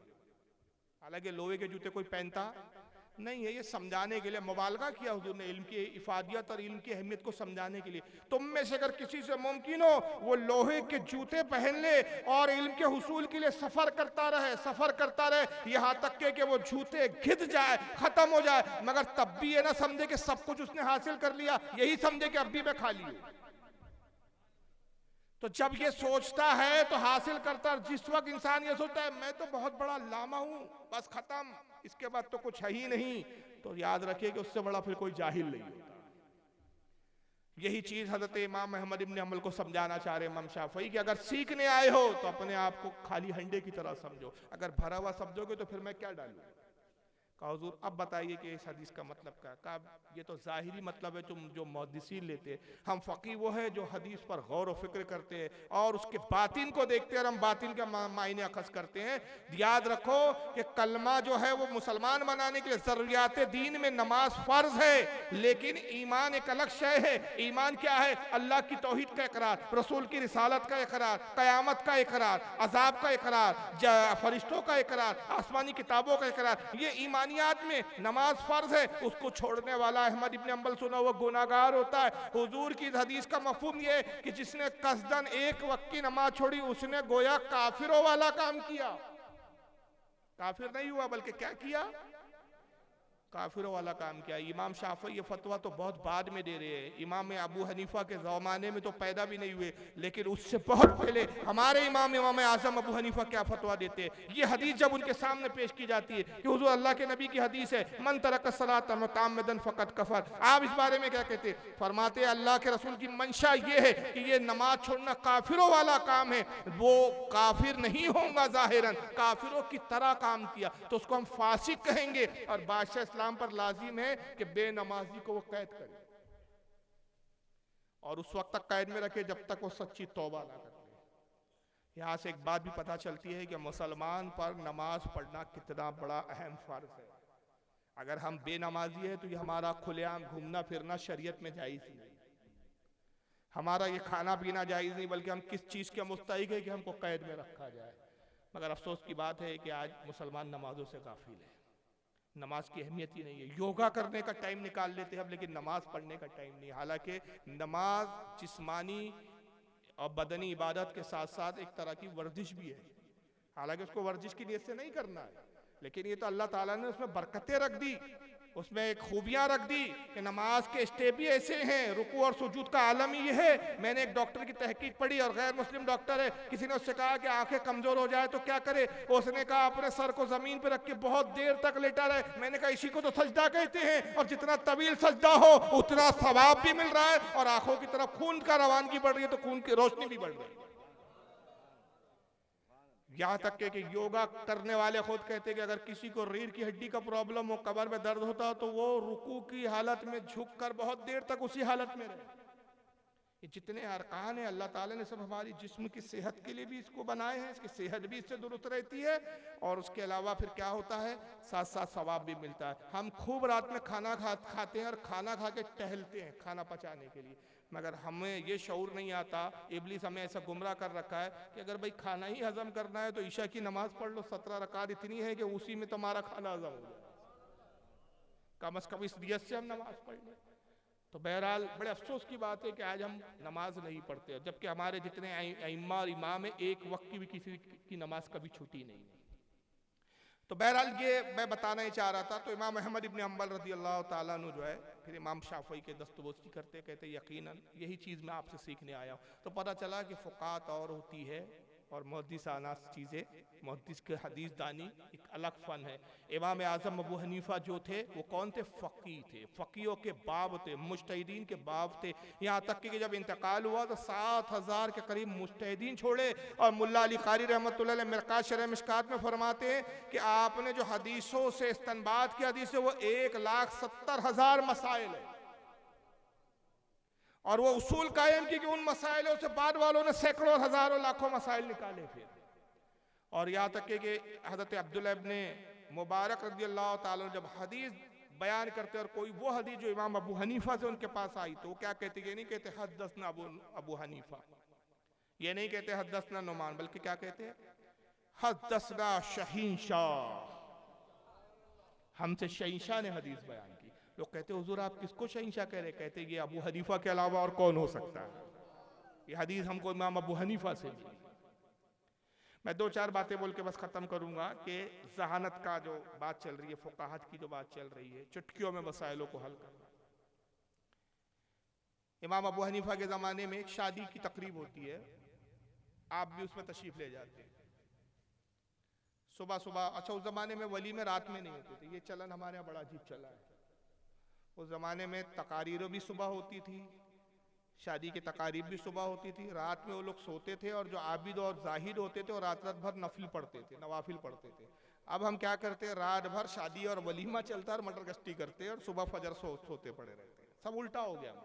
और जब हम उल्टे हो गए तो अल्लाह ताला ने हमारी कौम को ऐसा उल्टा किया कि जालिमों पे हमको उन पे मुसल्लत कर दिया, वरना होना तो चाहिए था कि हम उन पे मुसल्लत होते थे। डॉक्टर इकबाल ने कहा कि सबक पढ़, शुजाअत का, अदालत का, सखावत का काम लिया जाएगा तुझसे दुनिया की इमामत का।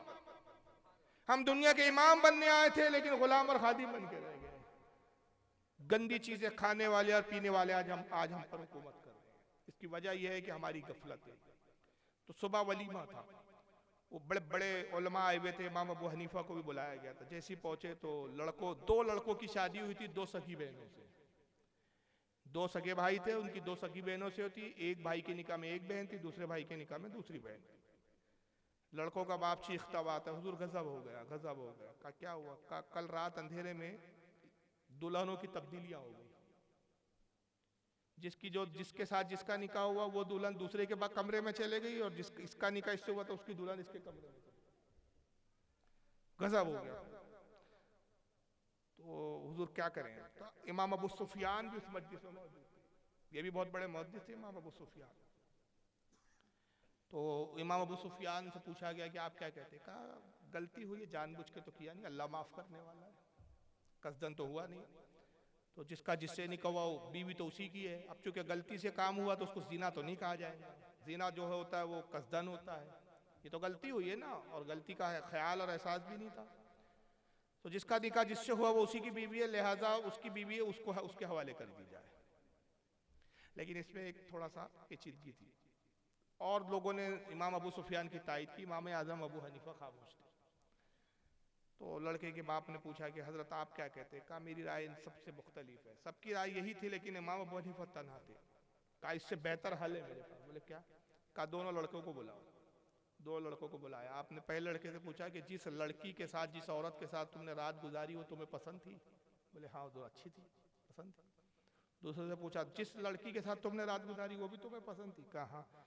कहा जिस लड़की के साथ तुमने रात गुजारी वो तुम्हारे भाई की बीवी थी, तूने जिसके साथ रात गुजारी वो इस भाई की बीवी थी। ऐसा कर तो इसको तलाक दे, तो इसको तलाक दे। अब जिसने जिस लड़की के साथ रात गुजारा उसके साथ उसका निकाह कर दिया जाए। बताइए कितना बेहतरीन हल था। इमाम आजम के जमाने में एक शख्स आता है, मजदूरी करके आया, थका मांदा है, बीवी से कहा पानी ले आ। औरतों की आदत होती है कोई सहेली वगैरह मिल जाए तो बातों में ऐसी मशगूल होती है सब भूल जाती है।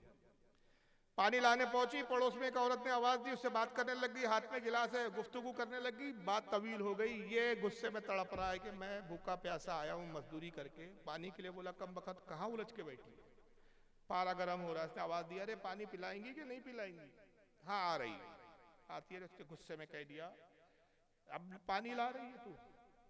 मेरी प्यास का एहसास नहीं, अगर इस पानी को तूने अब मुझे पिलाया तो 3 तलाक, किसी और को पिलाया तो 3 तलाक, फेंक दिया तो 3 तलाक, रख दिया तो 3 तलाक। बताइए क्या करें? खुद पीती है और तूने खुद पिया तो भी, खुद पिया तो तलाक, मुझे पिलाया तो तलाक, लो जी मियां जी पी लो तो भी तलाक, किसी और को पिलाया तो भी तलाक, रख दिया इसी पानी को छोड़ दिया तो भी तलाक। घबरा गई, पहला पकड़ी, कहती क्या कह दिया आप? कहा बच्चों निकल गया। कुछ देर बाद गुस्सा ठंडा हुआ तो खुद अफसोस हुआ, बोले अरे तूने हरकत ऐसी की कि मैंने गुस्से में कह दिया। तो कहती है जाओ इमाम अबू हनीफा के पास जाओ, इसका जवाब वही दे सकते। भागता हुआ का हुजूर ऐसा ऐसा मामला है, आप मुस्कुराते कहो हर्ज नहीं, पानी के गिलास में कपड़ा डालो, पानी जब गिलास में कपड़ा जज्ब कर ले हवा में सुखा दो, पानी गायब हो गया, ना रखा पानी को, ना खुद पिया, ना पिलाया, ना किसी को दिया। फेल बदी जाओ।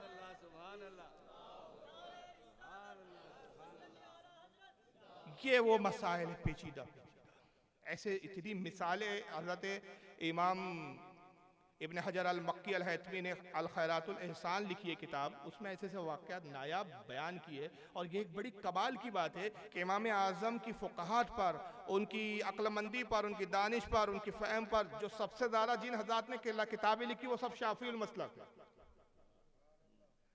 यहाँ तक कि इमाम सियूती शाफ़ई है, इब्न हजर अल मक्की अल हैतमी शाफ़ई है, हज़रत इमाम हुसैन बिन बगवी ने लिखी उक़दुल जमान वो शाफ़ई है। बड़े बड़े इमाम, कई जिल्दों में किताबें लिखी, बड़ी बड़ी ज़ख़ीर किताबें लिखी गई। अक्सर उसमें जो ज़्यादातर लिखने वाले इमाम आज़म के हालात पर वो शाफ़िउल मसलक।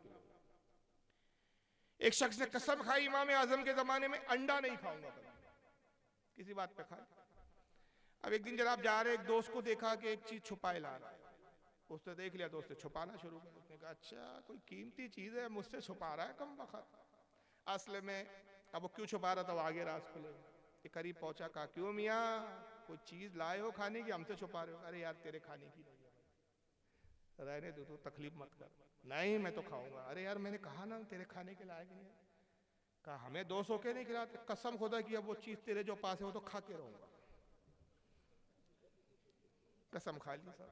उसने निकाला भाई अंडा ही है, मुझे मालूम था तू अंडा नहीं खाएगा, कसम खाया हुआ एक मरतबा, इसलिए मैं छुपा रहा था। अब तूने ये कसम खाई कि खा के रहूंगा, अब ये परेशान। तो कम वक्त कहा क्यों नहीं कि अंडा है?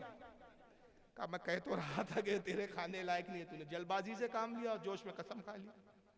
अब 2 कसमें, अंडा खाऊंगा नहीं एक कसम है, और ये जो शय है वो खाऊंगा ये दूसरी कसम है। खाता है तो पहली कसम टूटती है, नहीं खाता है तो दूसरी कसम टूटती है।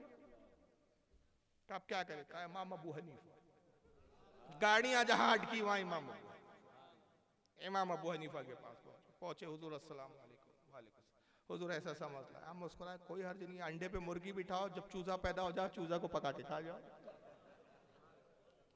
अंडा थोड़ी खाया, चीज खाया, खाना चीज तब्दील हुई तो कुदरत ने तब्दील किया, तुमने तो तब्दील किया नहीं है।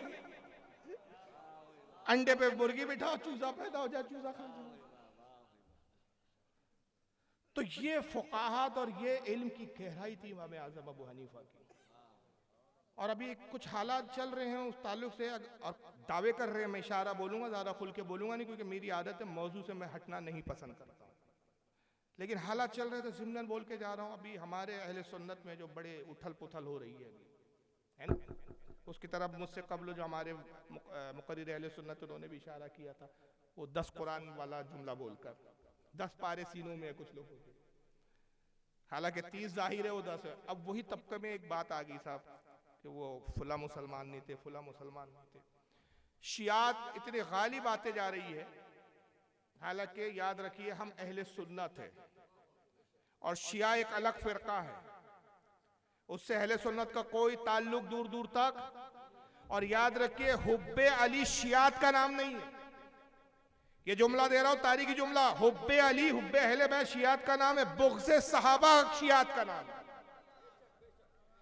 अली और अहले बैत से मोहब्बत को शियात नहीं कहते, ये तो अहले सुन्नत का शेवा है। हकीकी अहले बैत से मोहब्बत करने वाले हम ही हैं। ये तो वो है जो कूफा बुला के गद्दारी किया जिन्होंने, ये कब से अहले बैत के हमदर्द हो गए साहब। और इनकी तारीख रही है गद्दारियों की। इमाम मौला अली से इन्होंने गद्दारी की, इमाम हसन से गद्दारी की, इमाम हुसैन से गद्दारी की, हजरत इमाम जैद शहीद से गद्दारी की, हर किसी से गद्दारी की। किसी इमाम का साथ नहीं दिया इस कौम में। ये हम अहले सुन्नत जो अहले बैत के मुहिब है और इनके लिए लड़ने वाले। तो एक अभी हमारा तबका जो है वो एक दरमियानी है, बोलता है सुन्नी अपने आप को, अकीदा इनकी तरह इख्तियार कर रहा है धीरे धीरे।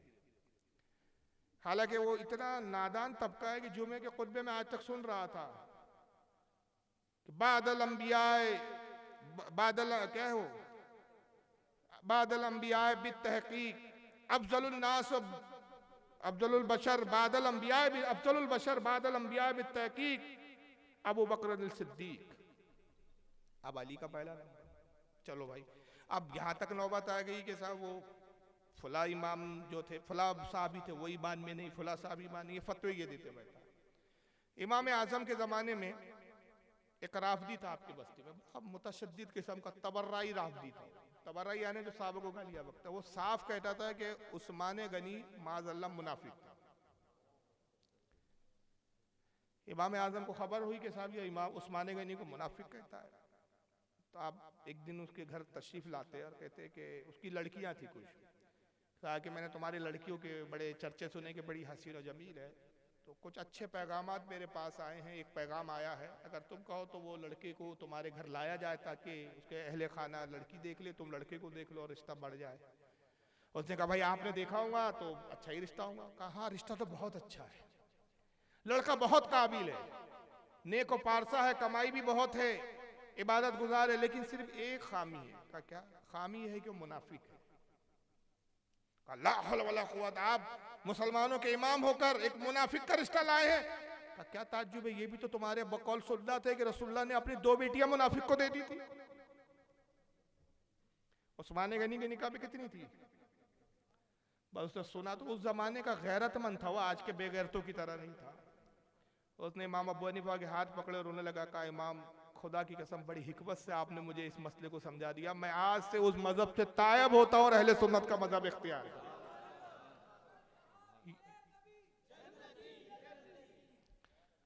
तो कितने आसानी से मसले को समझा दिया, दलाइल नहीं दिए, हदीसें नहीं सुनाई, हदीसें सुनाते हो हदीसों का इनकार करता, एक प्रैक्टिकली बात पेश कर दी कि अगर नौज़ बिल्लाह मिन ज़ालिक अस्तगफिरुल्लाह सदबार माज़अल्लाह हज़रत उस्मान गनी रज़ियल्लाहु ताला अन्हु मुनाफिक काफिर होते तो नबी अपनी 2 बेटियां निकाह में देते, और जब दूसरी बेटी का इंतकाल हो तो फरमाया अगर मेरी 100 से ज्यादा बेटियां होती मैं एक के बाद दिखने उस्मान के निकाह में बहा देता। तो एक अजीब मामला चल रहा है, यहां तक कि एक बदबख्त शिया ने क्या किया, उस दौर में एक राफदी था, उसने 2 गधे पाले, एक का नाम उमर रख दिया, एक का नाम अबू बकर रख दिया। अच्छा ये कोई बैद नहीं, इस तरह होते हैं। अगर आप अब तो इंटरनेट पे बहुत खुले आम ये चीजें कर दिया है, अगर आप इंटरनेट देखे तो तबर्रा खुलकर करते हैं, लानत भेजते हैं। मेरी एक तकरीर है आप सुनिए नेट पर, उसका नाम है शिया गुस्ताखे साहबा। ईशा की नमाज में जो कुनूत पढ़ते हैं उसमें माज़अल्लाह अबू बकर को गालियां बकते हैं, बाकायदा वीडियो दिखाया मैंने उसमें। इनका मुज्तहिद है, ईरान का मुज्तहिद है, वो दुआए कुनूत में लानत करा, लानत बर अबू बकर सिद्दीक अबू बकर, लानतुल्लाही उमरा लानतुल्लाही उस्माना, इस तरह के पूरे वो हजरत आयशा उम्मुल मोमिन तक सब पे लानत। कलमा जो इन्होंने बढ़ाया, कलमे के अंदर लानतें हैं, अशहदु अल्लानत बर आयशा हफ्सा, ये सबके नाम ले रहे हैं माज़अल्लाह, इस तरह के कलमे बना रहे हैं। तो ये शुरू से इनकी शरारतें रही है कि अल्लाह के नबी के असहाब को ये तकलीफ पहुंचाते रहे, दुश्मनी करते रहे। तो एक बदबख्त राफदी था, उसने 2 गधे पाल ली, एक का नाम रखा अबू बकर, एक का नाम रखा उमर। अचानक एक दिन खबर आई कि एक गधे ने जोर से लात मारी और ऐसा सीने पे लात मारी कि इसकी रूज कब्ज हो गई। तो इमाम अबू हनीफा को खबर आई, हुजूर वो राफदी मारा गया। कहा कैसे मरा वो बदबख्त? कहा गधे ने ऐसी लात मारी उसके सीने पर, दिल की जगह पर, मर गया। कहा जाओ देख लो, जिस गधे ने मारी उसका नाम उमर होगा। तहकीक की गई तो पता चला वही उमर था। कहा ये नाम की पर कदर नाम का असर है, नाम के असरात जानवरों पर भी मुरतब होते हैं। ये फरासत थी इमाम अबू हनीफा रहमतुल्लाह अलैह की। और अगर मैं तकवे की बात करूं, मुत्तकी आजम का नाम इमाम आजम अबू हनीफा है। तकवे का ये आलम, परहेजगारी का आलम कि बस्ती में बकरी चोरी हो गई पड़ोसी, आज तो हम कहीं का भी ज़बिया खा लेते। मुझे तो उस वक्त हैरानी अफसोस होती है, मैं सफ़र करता हूँ, मेरी आदत है, अल्लाह करे कि ये नेट पे डाले भाई हमारे लोग, ताकि और लोगों तक पहुँचे जहाँ जहाँ मैं जाता हूँ। मैं होटल का कभी खाना नहीं खाता, बहुत बचता हूँ। अब बाय चांस बहुत ज़रूरत पड़ गई, अब लंबा सफ़र है, 6 घंटे कार का सफ़र करना है, 5 घंटे, अब बीच में खाने की नौबत आ गई, तो मैं गोश्त कभी होटल में नहीं खाता। कोई कितना ही बोले भाई सुन्नी है हजरत, सुन्नी है, मैं कहा नहीं भाई ये सुन्नी है, इसने गोश्त कहाँ से लाया क्या पता, धंधा करने बैठा है, उसको तो धंधे से मतलब भाई।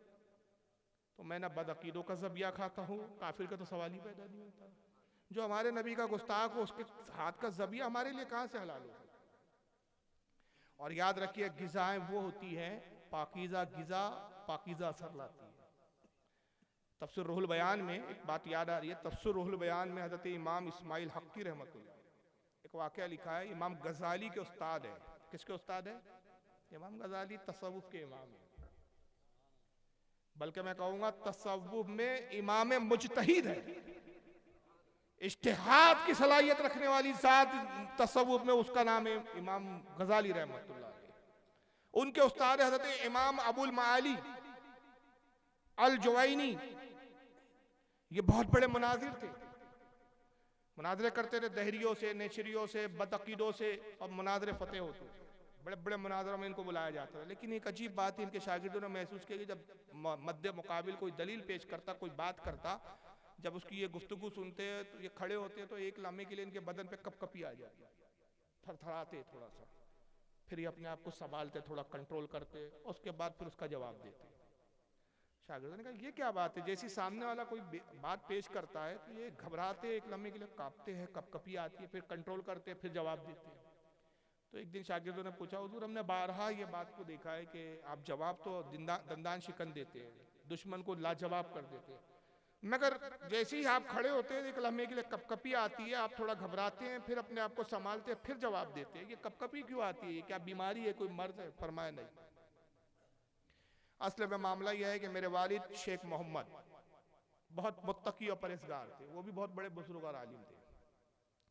मेरी जब विलादत हुई तो मैं पैदा हुआ और मेरी वालदा का इंतकाल हो गया। मैंने अपनी वालदा का एक वक्त भी दूध नोश नहीं किया, वो मर चुकी थी और उस वक्त मेरी भी विलादत हुई। जब मैं पैदा हुआ तो मेरे वालिद साहब दाई की तलाश में निकले कि कोई दाई का इंतजाम हो जाए, अब मुझे छोड़ के गए तो मैं भूख से बिलखने और तड़पने लगा। पड़ोस में एक फाहिशा और बदकार औरत रहती थी, उसने मेरी चीखों पुकार सुनी, उससे रहा नहीं गया, वो मेरे घर में दाखिल हुई और उसने अपने पिस्तान मेरे मुंह में डाले। अभी मैंने 2 या 3 घूंटी लिए थे कि उतने में मेरे वालिद घर में दाखिल हुआ। जिस उन्होंने देखा कि उनके बच्चों को यानी मुझे वो दाई वो जो है फाहिशा औरत, बेहुदा और गंदी बदकार औरत दूध पिला रही है, उसको जोर से धक्का दिया। इमाम मोहम्मद अबू शेख ने कहा तेरी कैसी मजाल हुई कि तू मेरे बच्चे को दूध पिलाए, हट जा बदबख्त, तेरे बच्चे के शिकम में नापाक औरत का दूध नहीं जाए। धक्का दे दिया और फिर फरमाते कि उन्होंने मेरे मुंह में उंगली डाली और इस हद तक मेरी मुंह में उंगली डाल के वो हिलाने लगे कि मैं कै करने लगा, उल्टी करने लगा। और उन्होंने इस बात की परवाह नहीं की कि इस बच्चे को पैदा हुए अभी चंद ही लम्हे हुए, इसकी रूह भी कब्ज हो सकती है, ये मर भी सकता है। हत्ता के वालिद बताते हैं कि उल्टी कराने के लिए उनको इतनी जहमत हुई और मुझे खुद इतनी जहमत हुई कि मेरी आंखें बाहर आ गई, सांस जो है मेरी रुक गई एक लम्हे के लिए और मेरी मुर्दा जैसी कैफियत हुई। और यहाँ तक कि मैंने उल्टी जब तक नहीं की मेरे वालिद मुतमईन नहीं हुए। जब उल्टी करा चुके तो आपने फरमाया कि पाकीज़ा दूध पाकीज़ा असर लाता है, अब बेहुदा दूध जो है बेहयाई और बदअकीदगी लाता है। कहते दूध तो उन्होंने अपने गुमान में अपने जाम में निकाल दिया, लेकिन जो तुम कपकपी देखते हो, मेरा ख्याल ये है कि दूध का कुछ हिस्सा मेरे शिकम में शायद रह गया था जिसका ये असर। अंदाजा लगाइए, दूध के भी असरात होते हैं, ग़िज़ाओं के भी असरात होते हैं। तो ये हमारे आइम्मा ग़िज़ाओं का इतना ख्याल रखते थे। सूफ़िया किराम फरमाते हैं कि इस्लाम की बुनियाद 5 चीज़ों पर नहीं बल्कि 6 चीज़ों पर है। आज तक हम क्या सुनते हैं, ये उलमा के अक़वाल है कि 5 चीज़ों पर बुनियाद है इस्लाम की। पहला तौहीद कलमा, दूसरा नमाज, तीसरा रोज़ा, चौथा ज़कात, पांचवा हज। सूफिया कहते छठा फर्ज है रिज़्क़े हलाल। और ये तमाम फराइज से बाद ईमान 4 फराइज से अहम है। अगर रिस्क हलाल शिकम में है तो नमाजें भी कबूल है, रोजे भी कबूल है, ज़कात भी कबूल है, हज भी कबूल है। और शिकम में रिस्क हराम हो तो कोई इबादत कबूल नहीं, सब मुंह पे मार दी जाए। तो सूफिया के नजदीक रिस्क हलाल फर्ज है। अइम्मा ने बड़ा एहतमाम किया। इमाम अबू हनीफा के पड़ोस में एक शख्स की बकरी चोरी हो गई। आपने कसाब को बुलाया, कहा ये बताओ अगर किसी बकरी को ज़बा ना किया जाए, उसको उसके हाल पे छोड़ दिया जाए, तो उम्मन बकरी की उम्र कितनी होती है? कहा तो 7 साल वो तबई तौर पर अपनी उम्र को गुजार सकती है। आमतौर पे अगर किसी बकरी को ज़बा ना करे तो 7 से 8 साल तक वो रह सकती है। आपने अपने गुलामों को बुलाया और हुक्म दिया कि खबरदार 7 साल तक अब मेरे सामने गोश्त न लाया। 7 साल गोश्त नहीं खाया आपने। हालांकि शरअन अगर उस बकरी का भी गोश्त आ जाता तो शरअन जायज था। क्यों? चोरी आपने नहीं की, वो तो निगाहों से उछल है, आप उससे गाफिल है। जुर्म तो चोर ने किया है। लेकिन एहतियात का ये आलम कि ऐसा ना हो कि किसी वक्त मेरे खाने के सामने जब वो लाया जाए गोश्त तो कोई उसी चोरी वाली बकरी का। 7 साल आपने नहीं खाया। मैं कहता हूं जो सिर्फ शुबहात की बुनियाद पर 7 साल बकरी का गोश्त ना खाए तो वो क्या माज़अल्लाह शुबहात वाली हदीसों को नबी पाक सल्लल्लाहु अलैहि वसल्लम की तरफ मंसूब करके लाके फिक्र को तरतीब दे सकता है? हरगिज़ नहीं दे सकता। आपका फतवा यह है इमाम अबू हनीफा का कि अगर आपके कपड़े पर एक सिक्के से कम नजासत लग जाए, सिक्के से कम होता मिकदार में, एरिया उसका सिक्के से कम हो, उस कपड़े पे अगर आप नमाज पढ़े तो नमाज हो जाती है। ये आपका फतवा है। एक मरतबा देखने वाला देखता है कि आप दरिया के किनारे बैठे हुए हैं और अपने सफेद जुब्बे को धो रहे हैं, रगड़ रहे हैं बहुत जोर से। तेरा इमाम अबू हनीफा है और मैंने इसलिए से गोद में उठाया, इसने मेरे दीन को संभाला है, मैंने इसको संभाल रखा है।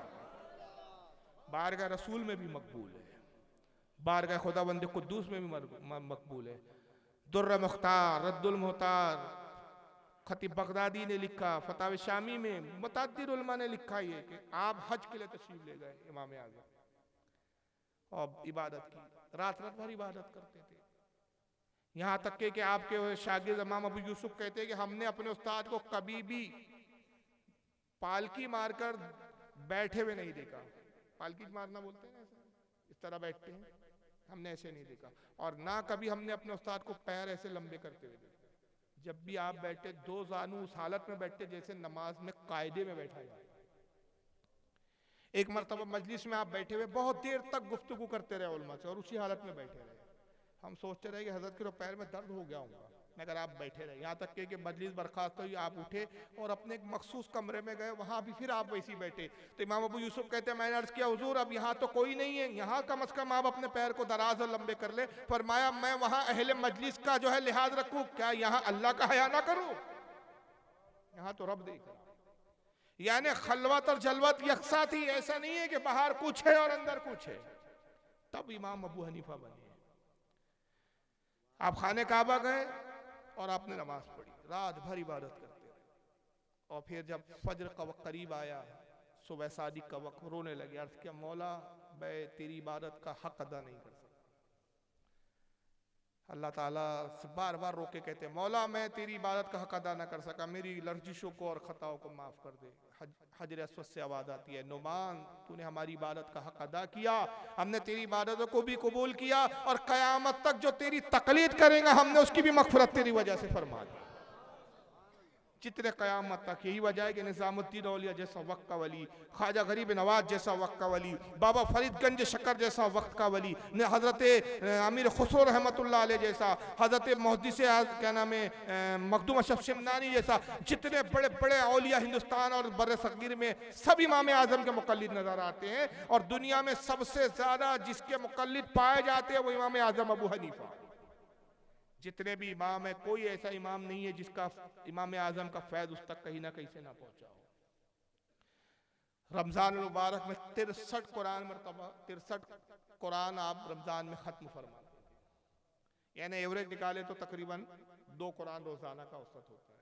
63 के जो है आप कुरान ख़त्म फरमाते थे। और यहाँ तक उलमा ने लिखा कि जिस जगह आपका इंतकाल हुआ, मुझे अभी एग्जैक्ट तादाद नहीं है, वो कई हज़ार तादाद है कि उस जगह आप जहाँ आपका इंतकाल हो उस जगह आपने इतने हज़ार मरतबा कुरान ख़त्म फरमाया।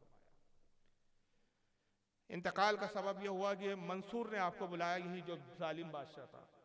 इमाम अबू यूसुफ को भी बुलाया, एक और बुजुर्ग थे उनको भी बुलाया। मकसद ये था मंसूर का कि इनको काज़ीउल क़ज़ात का ओहदा दे दिया जाए, चीफ जस्टिस का ओहदा, क्योंकि मंसूर जालिम था, अक्सर खिलाफ शरा काम और खिलाफ शरा काम सादिर कर देता था। उसने सोचा अगर इनको काजी बना दूंगा, मैं तनख्वाह दूंगा, ये मेरी तनख्वाह पे खाएंगे पिएंगे, मेरी हामियाँ मिलाएंगे, मेरे नाजायज़ कामों को भी किसी न तरह खींच तान के तावील करके उसको सही पेश करके बता देंगे, मेरे एक तरह से खिदमतगार होंगे, मेरे मातहत होंगे। इमाम जानते थे कि इसका मकसद यही है। बहरहाल बुलाया गया तो आप पहुंचे, क्योंकि ना ज़्यादा नाफरमानी थी तो उस सूरत में फिर आपको कैद करके ले जाया जाता। जब आप पहुंचे तो मंसूर ने कहा कि मैं चाहता हूं कि आप काज़ीउल क़ज़ात का ओहदा कबूल करें। आपने फरमाया मैं इसका अहल नहीं हूं। उसने कहा आप झूठ कहते, यकीनन आप इसके अहल है। कहा खलीफा, आपने फिर क्या कहा, जुमला दोहराया, आपने क्या कहा? कहा आप झूठ कहते हैं, आप इसके अहल है। कहा खलीफा तूने खुद फैसला कर लिया, तू खुद कह रहा मैं झूठ कहता हूं, तो झूठा आदमी काजी नहीं हो सकता। उसके जुमले में उसको फंसा दिया। वो एकदम ज़ारा से तो दिल में लाया गया। उसने कहा कि अबू हनीफा तुम्हें ये ओहदा कबूल करना ही पड़ेगा। फरमाया खुदा की कसम मैं नहीं करूंगा। कहा कैद में डाल दिया, आपको कैद में डाल दिया। रोजाना दरबार में बुलाया जाता, पूछता कि क्या तुम काजी का ओहदा कबूल करने के लिए तैयार हो? आप यही फरमाते नहीं। यहाँ तक कि शहर में चर्चा शुरू हो गई कि इमाम आज़म अबू हनीफा कैद हो गए। लोगों में गुफ्तगू होने लगी, एक गुस्से का और गम और गुस्से का, हिरास का, और एक माहौल कायम होने लगा। खबरें आने लगी बादशाह तक, डर हुआ कि कहीं बगावत ना हो जाए। लिहाजा जेल खाने के जिस कमरे में रखा जाता था, एक मिट्टी का हंडा था जिसमें पानी होता था, जिससे आप वुजू भी फरमाते थे और वही पानी पीते भी थे। चुनांचे उसमें हीरे की कनी बोलते हैं जिसको, हीरे को बारीक पीस दिया जाता है, वो पानी में मिला दिया और आप वुजू फरमाते रहे और उसी को पीते रहे।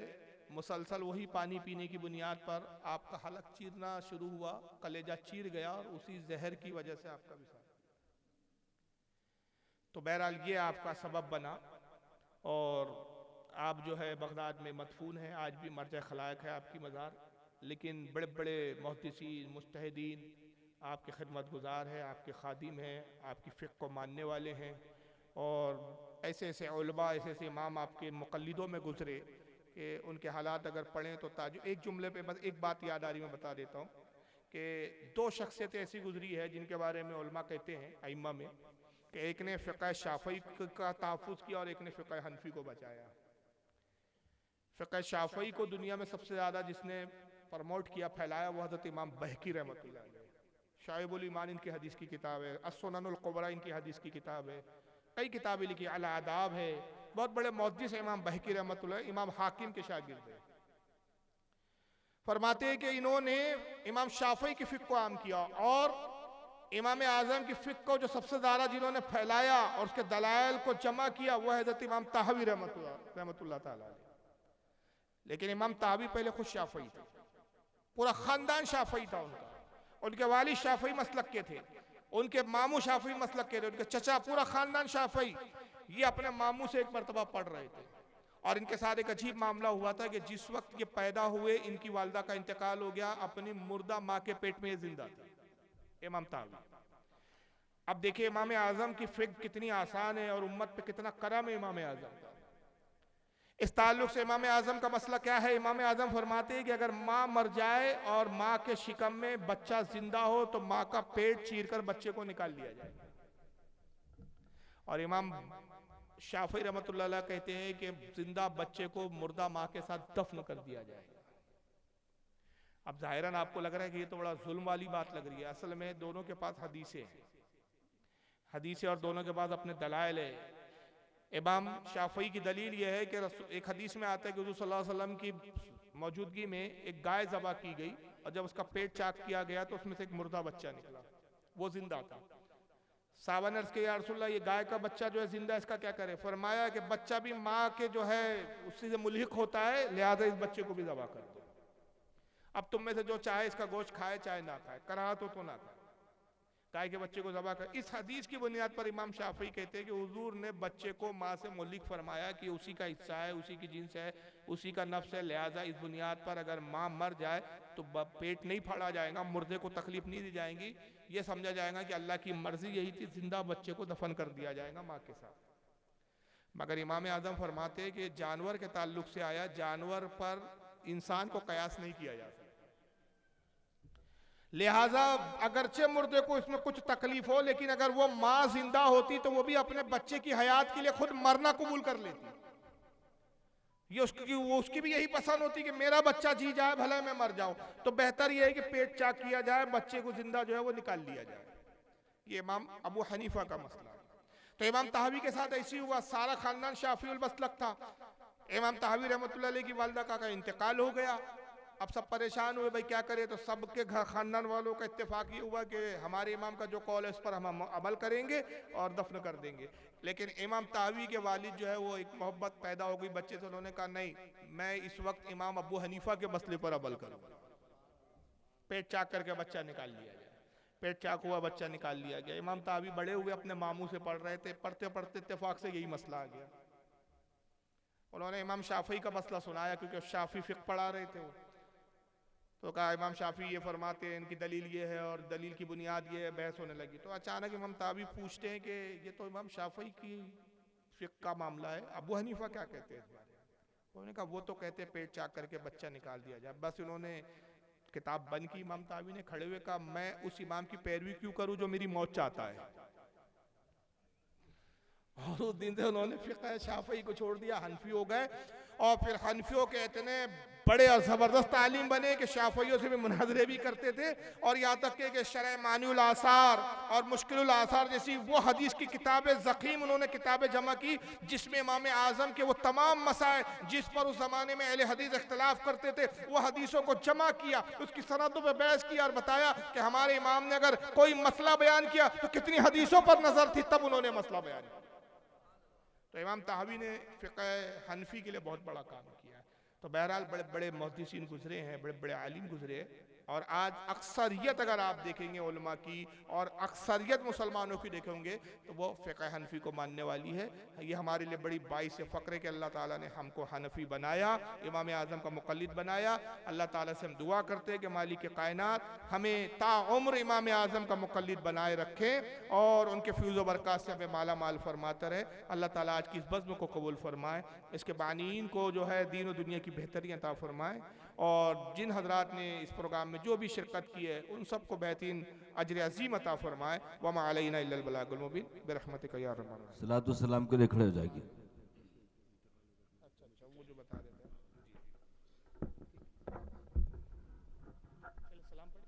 सल्लल्लाहु अला मुहम्मद सल्लल्लाहु अलैहि वसल्लम।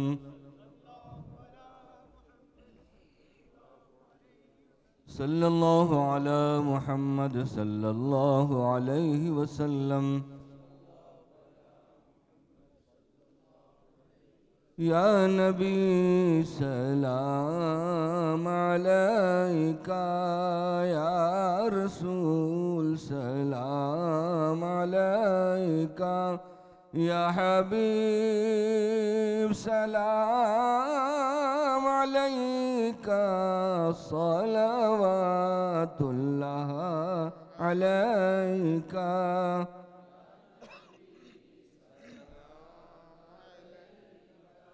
या रसूल सलाम अलैका, या हबीब सलाम अलैका, सलवातुल्लाह।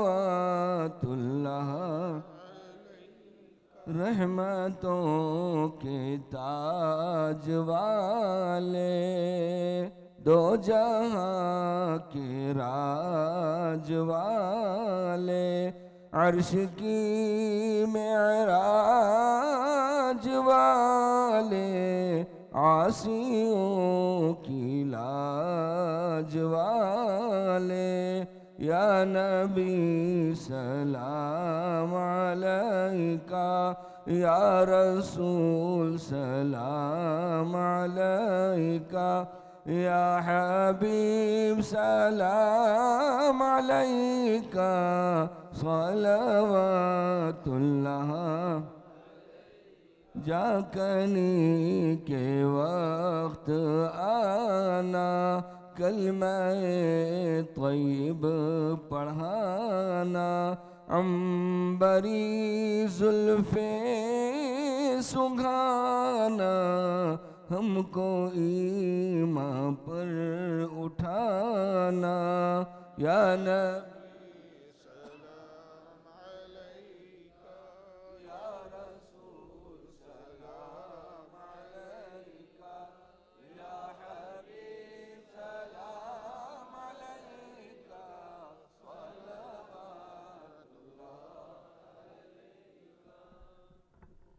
अस्सलातु वस्सलामु अलैका या रसूलल्लाह,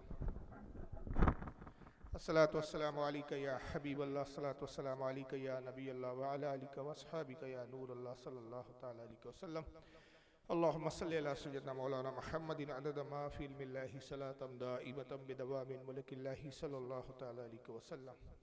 अल्लाहुम्मा रब्बना आतिना फिद दुनिया हसनतन व फिल आखिरति हसनतन व क़िना अज़ाबन नार वक़िना अज़ाबल हश्र वक़िना अज़ाबद दीन वक़िना अज़ाबद दारैन। आमीन। रब्बि जअल्नी मुक़ीमस सलाति व मिन ज़ुर्रिय्यति रब्बना व तक़ब्बल दुआ रब्बना इग़फ़िर ली व लिवालिदैया व लिल मुअमिनीना यौमा यक़ूमुल हिसाब। अल्लाहुम्मा सब्बित क़ुलूबना अलल ईमान, अल्लाहुम्मा सब्बित क़ुलूबना अला दीनिल इस्लाम, अल्लाहुम्मा सब्बित क़ुलूबना अहले सुन्नत वल जमाअह, अल्लाहुम्मा हफ़ज़ना मिन कुल्लि बलाइद दुनिया व अज़ाबिल आखिरह। रब्बना ला तुज़िग़ क़ुलूबना बअदा इज़ हदैतना व हब लना मिन लदुनका रहमा इन्नका अंतल वह्हाब। रब्बना ज़लमना अनफुसना व इल्लम तग़फ़िर लना व तरहमना लनकुनन्ना मिनल ख़ासिरीन। अल्लाहुम्मा इन्नी असअलुका इल्मन नाफ़िअ व रिज़्क़न तय्यबा व अमलन मुतक़ब्बला। सुब्हानल्लाहि व बिहम्दिही सुब्हानल्लाहिल अज़ीम व बिहम्दिही अस्तग़फ़िरुल्लाह रब्बी मिन कुल्लि ज़ंबि व अतूबु इलैहि। या रसूलल्लाह उन्ज़ुर हालना, या हबीबल्लाह इस्मा क़ालना, इन्ननी फ़ी बहर ग़म मुग़रक़ुन ख़ुज़ यदी साहिल लना इश्कालना। परवरदिगारा करीमा कार सज़ा बंदा नवाज़ा, ऐ मालिक कायनात तेरे बंदों ने तेरी रज़ा की खातिर इस बज़्म को सजाया, अपने हबीब के सदक़े में कबूल फरमा। परवरदिगार आलम तेरे ख़ास बंदे तेरे दीन के खिदमतगार सैयदना इमाम आज़म अबू हनीफ़ा का ज़िक्र पाक हुआ, तेरे महबूब का ज़िक्र, तेरे महबूब के महबूबों का ज़िक्र हुआ। मालिक कायनात हमारे बताने बोलने सुनाने में कोई लर्जिश गलती हो अपने हबीब के सदक़े में माफ़ फरमा। परवरदिगार आलम जो भी ज़िक्र पाक हुआ, ज़िक्र खैर हुआ, नाते पढ़ी गई, सलातो सलाम पढ़ा गया, मनक़बतें पढ़ी गई, ज़िक्र हुआ, मालिक कायनात हमारे अमल के लायक नहीं बल्कि अपने फ़ज़्ल व करम के लायक इसका सवाब अता फरमा। ऐ खालिक कायनात अपने हबीब के सदक़े तुफ़ैल में जिन हज़रात ने इस बज़्म को सजाया, दामे दर में सुका ने हिस्सा लिया, उन सब की दुनिया और आखिरत को संवार दे। मालिक कायनात जो हमें बीमार है उन्हें शिफ़ाए कामिल अता फरमा, जो बेरोज़गार है उन्हें रिज़्क़ हलाल अता फरमा। परवरदिगार आलम जो हमसे इस दुनिया से हमसे जुदा होकर जा चुके, वफ़ात पा चुके, उनकी मग़फ़िरत फरमा। बिलख़ुसूस अज़हर शरीफ कैसर साहब जिनका भी हाल ही में इंतकाल हुआ, खालिक कायनात अपने हबीब के सदक़े में उनकी मग़फ़िरत फरमा। आमीन। उनकी कब्र को हद निगाह तक वसी अरीज़ फरमा, नबी पाक सल्लल्लाहु अलैहि वसल्लम की नूर की आमाजगा बना, मौला जन्नतुल फ़िरदौस में उन्हें आला से आला मक़ाम अता फरमा। परवरदिगार आलम उनके तमाम छोटे बड़े गुनाह सगायर व कबायर को माफ़ फरमा। मौला हम सब के गुनाहों को माफ़ फरमा, हमें 5 वक्त नमाज पढ़ने की तौफीक अता फरमा, हमारे सजदों में इमाम हुसैन के सजदे की तड़प अता फरमा, हमारे क़याम में इमाम ज़ैनुल आबिदीन के क़याम की झलक अता फरमा, हमारी नमाजों में नबी पाक का खुशू खुशू अता फरमा। परवरदिगार आलम अपने हबीब के सदक़े में मुसलमानान आलम की इज़्ज़त आबरू जान माल की हिफाजत फरमा, दुश्मनान इस्लाम को खायब और खासिर फरमा दे। परवरदिगार आलम मज़हब इमाम आज़म पर कायम दायम रख, इसी मज़हब हक़ पर हमें मौत अता फरमा, फ़ज़ल फरमा, करम फरमा, रहम फरमा। जो हमने तलब किया अता फरमा दे, जो ना मांग सके तो अलीम व खबीर है मौला, जो हमारे हक़ में बेहतर है अता फरमा, जो हमारे लिए मुज़िर और नुकसान दे अपने फ़ज़ल व करम से उससे हमें दूर फरमा दे। व सल्लल्लाहु तआला अला खैर खल्क़िही मुहम्मद व अला आलिहि व अस्हबिहि अजमईन। इन्नल्लाह व मलाइकतहु युसल्लूना अलन नबी या अय्युहल्लज़ीना आमनू सल्लु अलैहि व सल्लिमू तस्लीमा। अल्लाहुम्मा सल्लि अला सय्यिदिना मौलाना शफ़ीअना व हबीबना तबीबना व नबियना व मौलाना मुहम्मद व अला आलिहि व अस्हाबिहि व बारिक वसल्लिम। सलातु व सलाम अलैका या रसूलल्लाह सल्लल्लाहु तआला अलैहि व सल्लम। सुब्हान रब्बिका रब्बिल इज़्ज़ति अम्मा यसिफून वसलामुन अलल मुरसलीन वल्हम्दुलिल्लाहि रब्बिल आलमीन ला इलाहा इल्लल्लाह मुहम्मद। मुंतज़िमीन कॉन्फ्रेंस की जानिब से तमाम उलमा इकराम, निगरान कॉन्फ्रेंस, सरपरस्त कॉन्फ्रेंस, बैरूनी मेहमान, मुमताज़ आलिम दीन और तमाम दीगर मेहमानान खुसूसी का दिल की गहराइयों से शुक्रिया अदा किया जाता है। फैज़ रिसालत माब कमेटी की जानिब से मादरनापेट पुलिस स्टेशन के तमाम ज़िम्मेदार अहदेदारों का दिल की गहराइयों से शुक्रिया अदा किया जाता है और बिलखुसूस जनाब मुज़फ़्फ़र हुसैन साहब कारपोरेटर संतोष नगर का भी शुक्रिया अदा किया जाता है और जनाब मोहम्मद फ़ैयाज़ साहब सदर इब्तदाई RC नगर मजलिस इत्तेहादुल मुस्लिमीन का भी दिल की गहराइयों से शुक्रिया अदा किया जाता है।